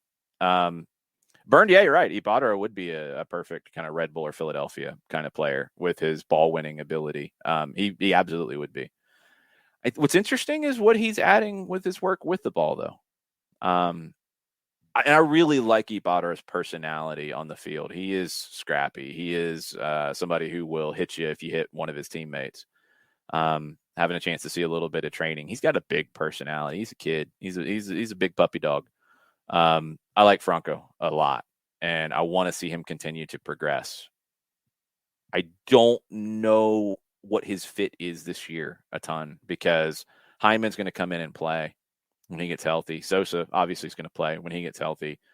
That's 2 guys added to Alonso, added to Osatu, added to Moreno or Almada playing centrally in a number 10 kind of role. The minutes are going to be tight. I hope he can keep his head up, and I hope Pineda can find ways to keep those kind of guys motivated, because I think Ibarra can be a really good fit. I think he can be a lot like an Osvaldo Alonso, who has gotten better and better on the ball. And we always talk about Alonso hunting for the ball, winning the ball back, all the scrappy elements that he shares with Ibarra.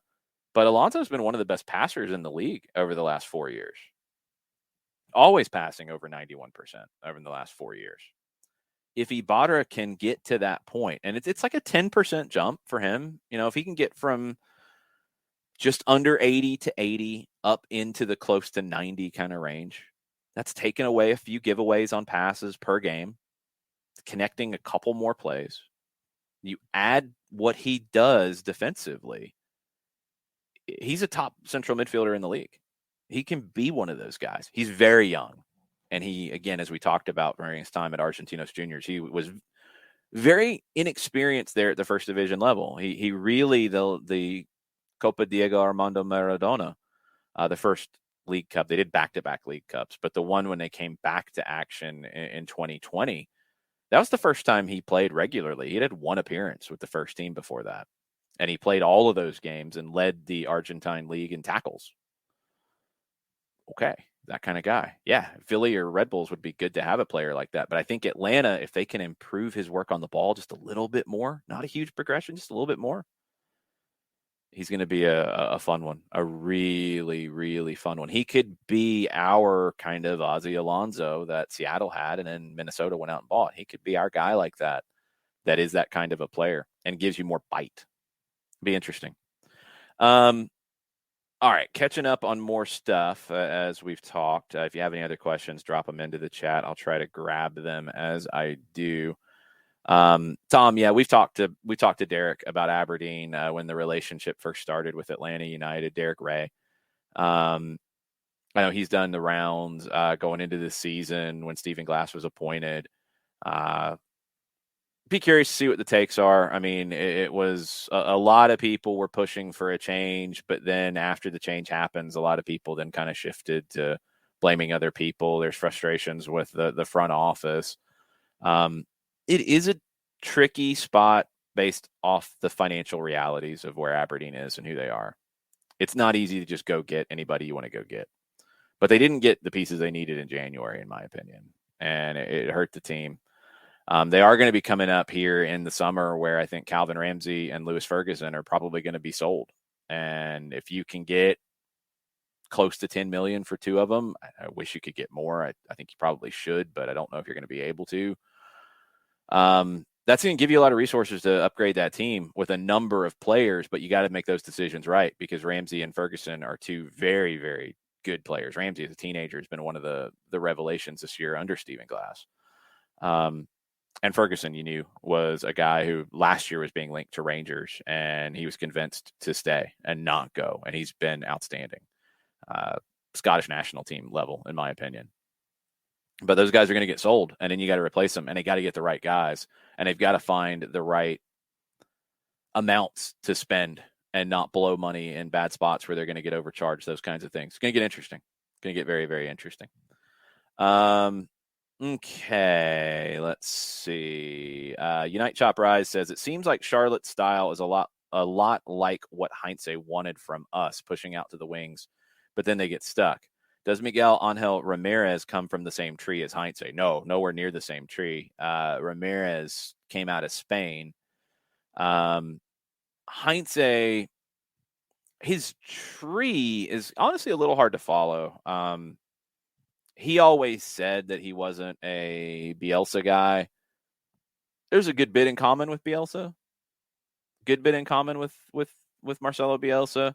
More Bielsa than Tata Martino, for example. But also, as Heinze said in interviews over the years, I mean, he studied what Pep Guardiola did at Barcelona and beyond. He talked to Mikel Arteta when Arteta was part of Guardiola's staff and asked about training sessions and very heavily influenced by Luis Enrique as well. I think Ramirez is different. The idea of stretching the field is not unique to those guys. I think Ramirez and somebody like El Mataflo is probably a better resource on Miguel Angel Ramirez than I am because he watched him, I think, more regularly at Independiente del Valle. But the wingers are essential for Ramirez. He said that as much. We've talked about some of the quotes. It wasn't purely that the wingers were essential with Heinze.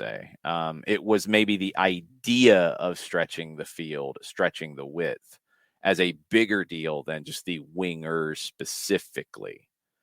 One thing Heinze said that did stick with me is he liked his wingers to be those strong 1v1 players, those creators. He wanted to set them up and let them play. But he would stretch the field. Here, we saw it with Brooks Lennon, always stretching the field on the right side. So they're different. They come from different places. And as you see with trees anyway, as Jarrett Smith reappears. You're What's welcome. up, Jarrett? Yeah, I guess. As you see with coaching trees, we're talking about Miguel Angel Ramirez and Gabriel Heinze, and they both want to stretch the field, but I think they do it different ways, and there's different mentalities, and they don't come from the same coaching tree. But even in a coaching tree, hopefully what you're seeing is those later branches evolve, and they're not just a copy of what the main person was. I mean, you see it with, I think, It's American Bielsa football. school. You see it in the Bielsa school. I mean, but you see it everywhere. It's not even a soccer specific thing where I think you have to see evolution from those later people. And look, we've talked about this with Rangnick and with Bielsa. These are two guys who are very locked into playing the way they want to play. It's all about what they want to do. That doesn't fit at some clubs. That doesn't fit at big clubs, I don't think. And that's why those two guys are people outside of Rangnick going to Manchester United who haven't been at those places. It's when you are, I'm going to use the word wonk in this idea. When you are so committed to the idea that it is above everything, even sacrificing some of your ideals there to win, I think it limits maybe your effectiveness, not your influence, but your effectiveness in winning games sometimes. Yeah, I can see that. You know, I mean, you want to put Almeida in that tree as part of that tree of guys who's, you know, they don't go Bielsa to influenced, yeah. Yes, they don't go to that big club. Like San Jose is not that big club, and they're going to go and try and do it with the resources they have there because they believe in what they're going to do. They can find guys to fit it. They don't have to have the huge transfer budget. Nothing wrong with having the huge transfer budget because that's where the sport's going. But yeah, I mean it is interesting because then you break it into other sports. Football, American football is probably the easiest one to do a 1-to-1 with because it's so scheme heavy. We had this I had this debate with somebody Saturday night about, you know, the difference between, because I've seen this bantered around, the difference between guys like Kyle Shanahan and guys like you know, Sean McVay, who just won the Super Bowl, and the difference between somebody who's a great play caller and someone who's just like inventing things and like tinkering with entire paradigms. And guys will branch off. Zach Taylor came off of the Sean McVay tree, but Zach Taylor does things differently than Sean McVay. They're not identical. The schemes they do and their ideas. Um, Nothing is, you know, when you have someone come off the tree, you'd like to see them, as I would like to see them. I can't speak for everybody. I'd like to see them evolve it a bit, you know, make changes. And there's nothing wrong with it. There's nothing wrong with being the OG about it either. You know, nothing wrong with being a Bielsa in this world, or being, you know, if it's Sean McVay or Andy Reid, if you want to go back to American football, and somebody uh, who has been incredibly influential. My favorite thing is listening to like offensive linemen talk about like the way Andy Reid schemes out his screen games is almost to the level of a psychopath. Like it's incredibly detailed. Like every step of it is just like you think there might be something wrong with him that degree. Yeah, it is interesting. It's still not a straight 1-to-1 from American football to soccer. And No. But I think the idea it's an of easier way to evolution do it than, you know, in baseball, for instance. It's, you know, right. Baseball's pretty cut and dry. It is what it is. Basketball, I think, is closer to soccer in this regard. But Yeah, any tree, any good coaching tree, isn't just carbon copies of the original. There's evolution with each step. And the prime example is the Dutch school and what Pep Guardiola did to it. And he's talked about it. Others who've studied it have talked about it. You know, you went from at Barcelona, Rinus Michels coming there, bringing Johan Cruyff as a player, taking what they had done at Ajax, what they had created, bringing it to Barcelona. Okay, it worked. It was the first time they had major success over a period of time. Then when both left, it didn't work and they didn't stick. Cruyff came back as a coach, this time taking a next step from what Rinus Michels did. And what Cruyff was, he wasn't, you know, a theory guy. He was more of a gut guy in this. He would do things that seemed instinctual to him in the way he would train the team and what he would do. It wasn't codified. It wasn't organized. But he had the right feelings about it. He had the right gut feelings, and he made it work. And they were on their next most successful run after the first one with Michels and Cruyff on the field. Then it went away a little bit, although they had elements of it that kept things successful. And then Pep came in and took it to another level because he did organize it and he did structure it. He took it to another. They're going to come in and take what Pep's done and take that to another point down the road. It might be a while, but that's going to happen. When it's just copy, copy, copy, copy, copy, that gets found out over time by these innovators. And I think with Ramirez and Modiflo points out, like defensively, when you're comparing these guys, he has a similar 7-second counter press. At times in preseason and in practices, you're literally clocking it. In a game, the coach isn't sitting there and clapping after the 7 seconds and saying drop. You want to try to win the ball back. What Ramirez will do, and what we've seen from Pep teams as well, and plenty of other coaches, but these are big touchstones, is you'll drop to a mid block at that point. Whereas with some, instead of dropping to a mid block after that first part, there's no drop. Like it is, okay, if the first wave gets beat, the second wave better win the ball. And if the second wave doesn't win it, well, then your back line better win it in the other team's half. Okay, then you're screwed if you don't win it. But you're always going to double down. Or you go the other way, and we saw this with Frank DeBoer, and you brought it up earlier, Jarrett. I think this is the big difference from Frank to Tata was, and go back and watch the goal that you gave up against Cincinnati. Then very early in Frank's time, he didn't have the pace in the back to play as high of a line. He had his team drop and not apply pressure early, especially in the first half of that season, because he wanted to make the team more solid defensively, and he worried about the pace. And it was, I think, a valid worry at that stage with Parkhurst and with LGP as center backs. And Parkhurst started to get pushed to the side. Miles Robinson got the spot. They'd play 4. It would be Robinson. Parkhurst was moving out to the flank at times. But he still had to worry about pace. He wanted the team to drop more because of that.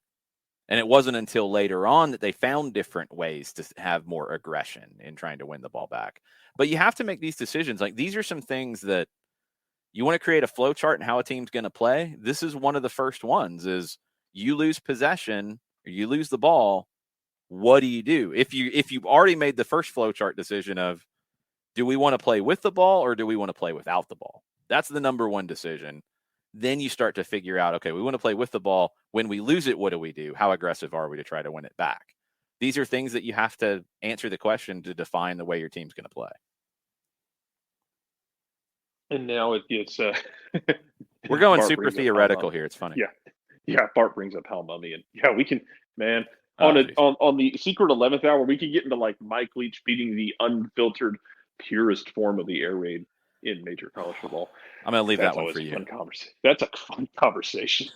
But yeah, it's interesting to see how this shapes out this year because of what you have on the back line, to your point. I mean, I think there's kind of the convergence of the spheres in that 2019 season where you have the game in Seattle where, it feels like after that game, Atlanta, steps up a bit and gets in. You almost, to me personally, it looked like there was almost like a compromise of, okay, well, if Miles is going to be playing more and we've got more protection on the back line, then let's do, let's be a bit more free and open about things.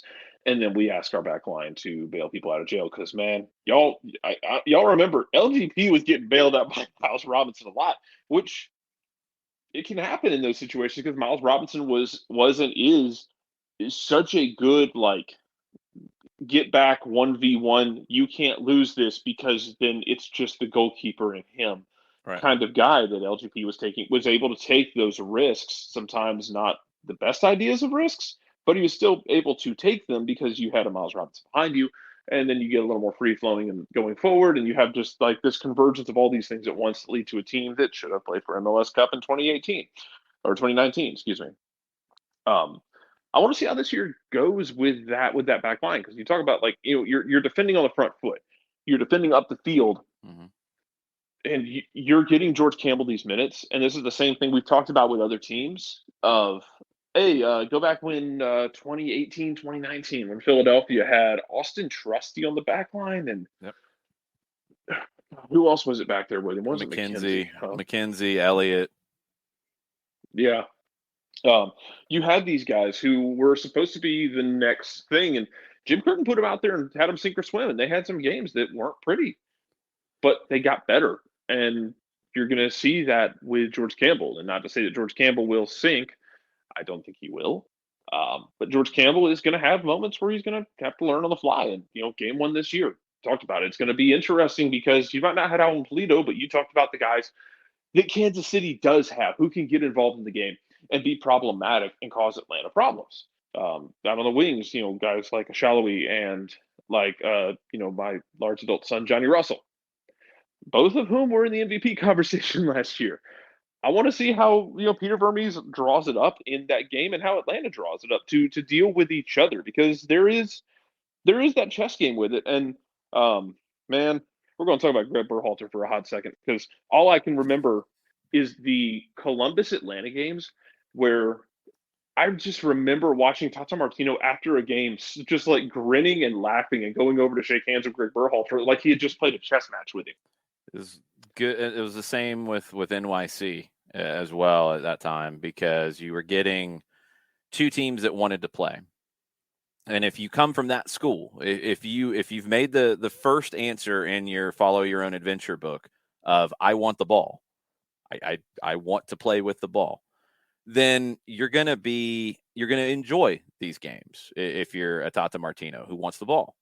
Yes, there's pressing elements to what he wants to do when he has the right players to do it, but he wants the ball.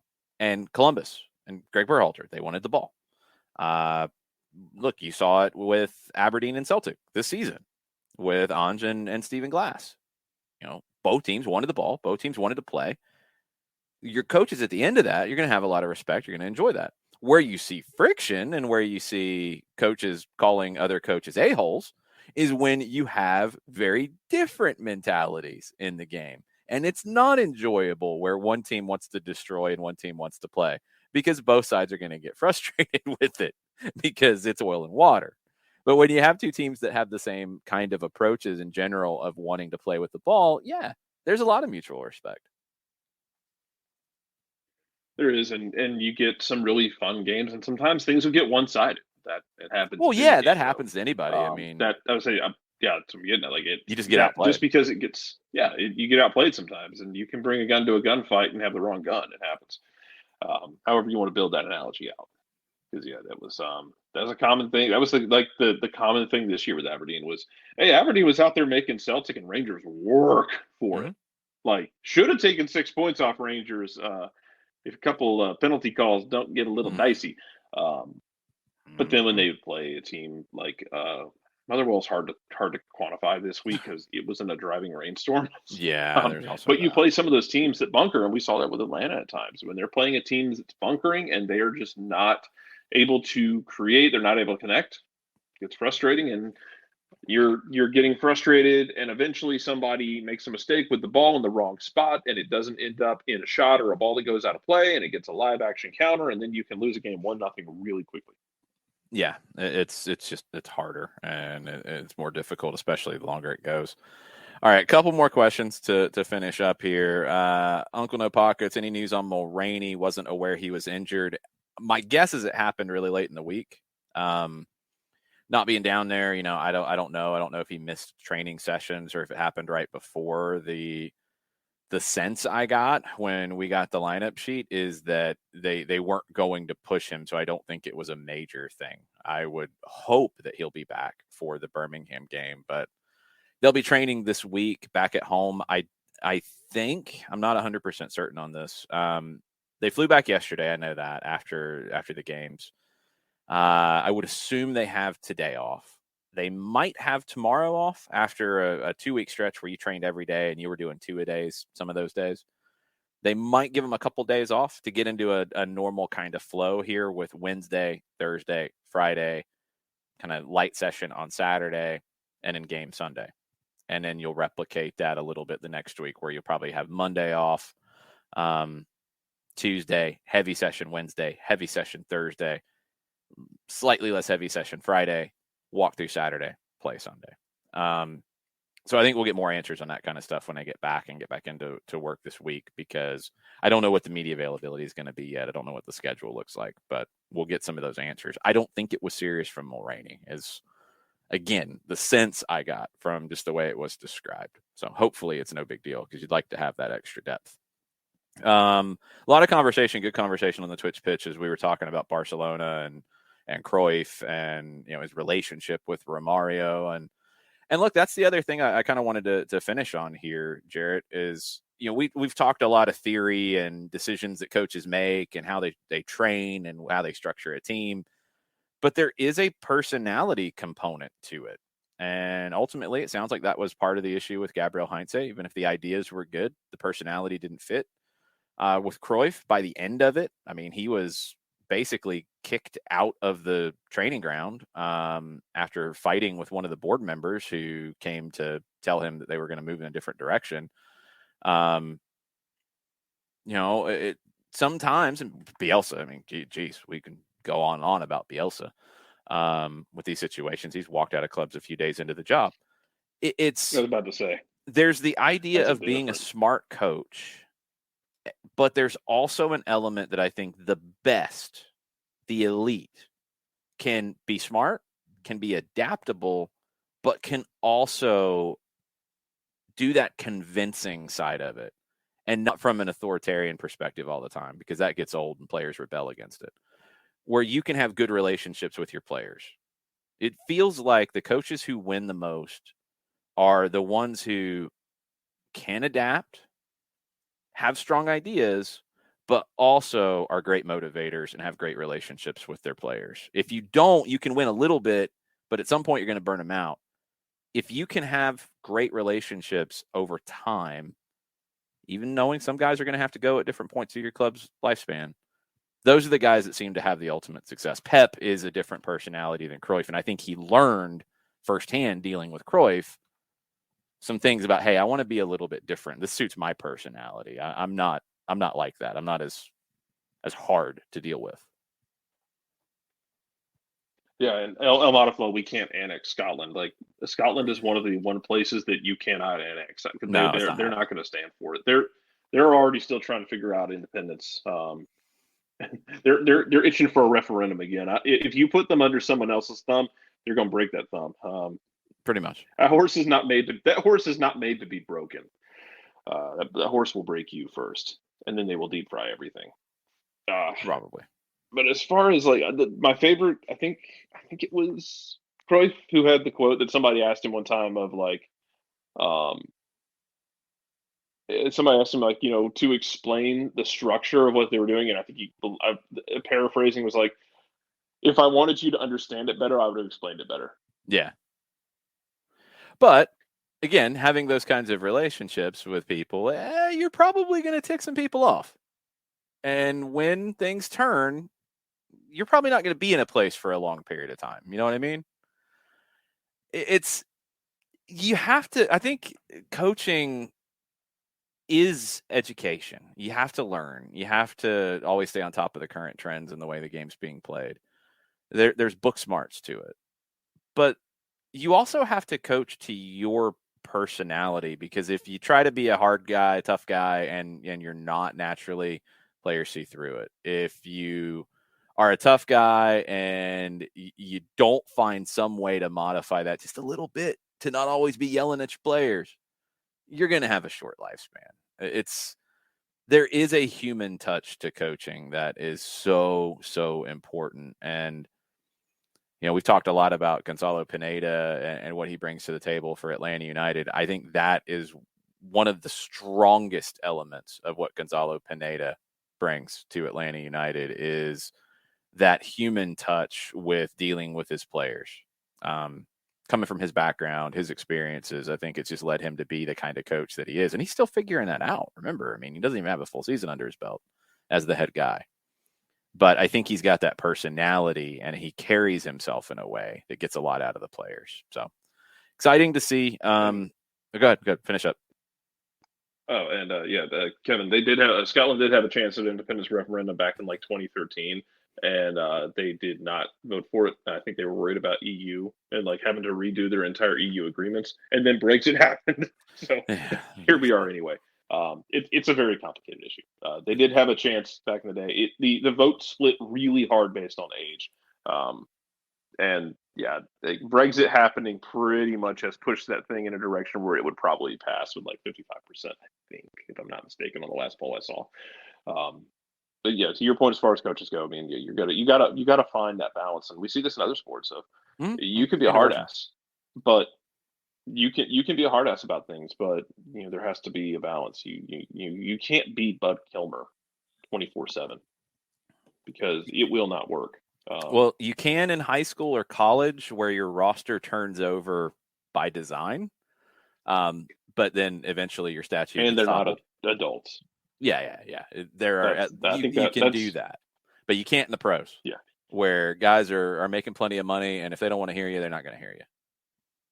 Yeah, and they'll get you fired. And it just feels like there's some guys where it's like they just don't know how to communicate with adults versus kids sometimes, 100%. And people and players react differently to different things. You just kind of have to. There's no uniform way to address your entire team. No, I think those days are done. I treat everybody the same and all that. Yeah, you got to. Some guys need a heavy hand. Some guys need a hug. Oh God, I forget. There was a clip like a week or two ago. It was one of some coach talking about I can't remember off the top of my head. I just remember the clip being about the coach talking about how it to the bitter eye it would sound like he was coddling a player, but it's just the way that player was built mentally. That if he handles him this way, he gets the most out of it. Yeah, people have mentioned Nick Saban and Urban Meyer in the chat, which is absolutely accurate. There was a reason I used Fabio Capello on Twitter in our tease of the show this morning because Jose Mourinho's name has come up in this regard, and it's accurate, and it's gotten worse for him over the years because you read about his first group at Chelsea and the walls that they would have run through for that man. Love, absolute love. And even at Inter got some of that. I mean, we saw the famous clip of Materazzi and Mourinho crying in the car park after winning the Champions League, knowing Mourinho was leaving. But it's went the other way for Mourinho, and Fabio Capello, former Roma coach, blasted him this week because it is the same thing that we see always playing out for Mourinho now, and it doesn't work. He's had difficult results. They're 7th in the table, 40 points through 25 games, 6 points behind a Champions League spot. He has started to do what he has done a lot lately in different stops, openly criticizing his players in front of the media. Capello highlighted how this is causing economic damage to the team, which is true. If your coach is saying they're garbage, then it's going to be a little harder to sell them down the road. But Capello said he played his last card by offending his players. And he said, I've never done it. I did criticize, but tried to be respectful. I've always demanded and given respect. It's the first rule I ask for, respect from everyone, players and staff members. If you offend players, as Mourinho did, you create economic damage to the club, and it's something that must be taken into account. And Paulo Di Canio, who criticizes everybody and everything on a regular basis, he criticized Mourinho, saying it's the same thing he did at Tottenham, which didn't work, and it's the same thing he did at Manchester United that didn't work, and didn't really work the second time at Chelsea after a little bit longer period of time. It's just getting shorter and shorter when he turns to playing that last card, as Capello said, and it doesn't work anymore. It doesn't fit the modern game anymore. Players aren't going to put up with it, and they're not going to play for that guy. And it does do economic damage to teams when you have coaches who do that. So it's fascinating. That's what I love about shows like this, where it turns. Aberdeen, for God's sakes, please don't hire Neil Lennon. For God's sakes. I already said that. Yes, I saw that banter. I'm demanding that doesn't happen. I'm Please really hoping it doesn't happen. But no, I love what he shows did like in this. The early 2010s, but we're past it. Yeah. I love shows like this that turn down roads that I didn't see coming. You never know what can happen on an SDH episode. No soccer over there tonight. We're on hiatus until the garlic bread warlord gets more garlic bread here back in this side of the Atlantic. He'll be heading over to Italy here pretty soon, taking care of a lot of stuff to get ready for that trip. So soccer over there will be back in March.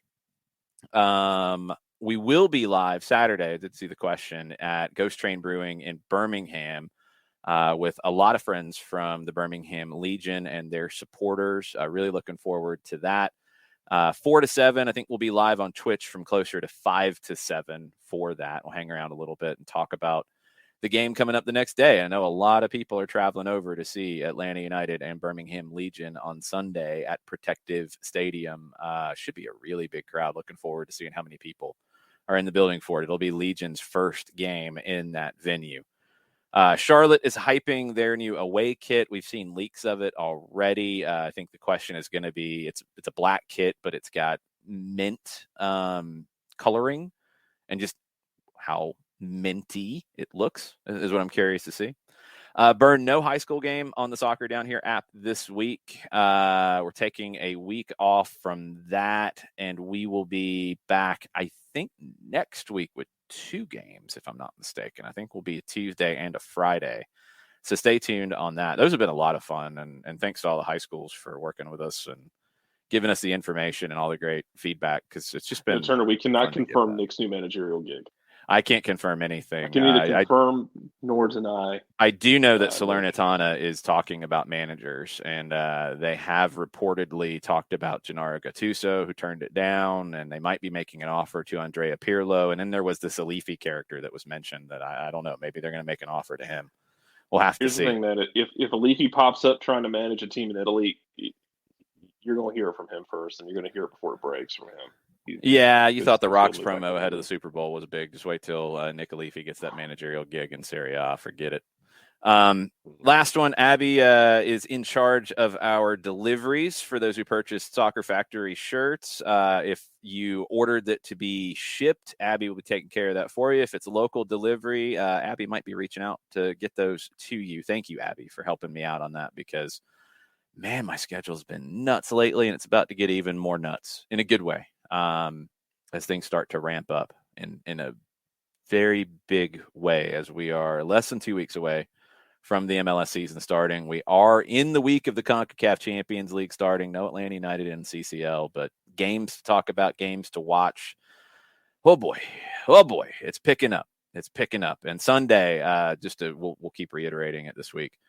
We will be having the stream on atlutd.com/live if you can't make it. It is geo-blocked. That's outside of the team's control. That's an MLS thing. I don't like it either. Nobody does.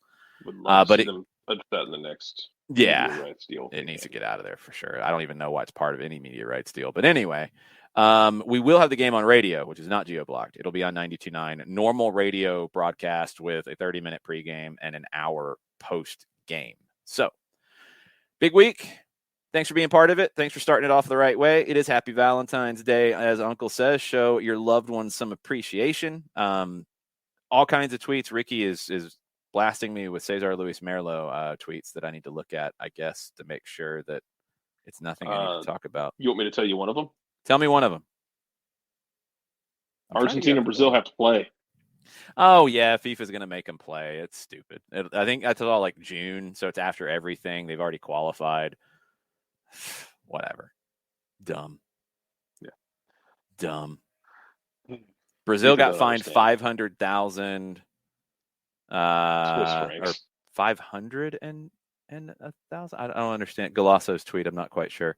Man, Argentina had a bunch of players suspended for 2 games. I think these were the players who were in question by the Brazilian health authorities, which kind of harsh to suspend them for 2 games. It ultimately doesn't matter, and I'm sure it's 2 games, and there's 2 games left in the qualification process. Imagine that, and they've already qualified, Some clubs in England are going to be very happy that Dibu Martinez and Giovanni Lo Celso and Cuti Romero and Emi Buendia are all suspended for 2 games, so they won't make that trip in March.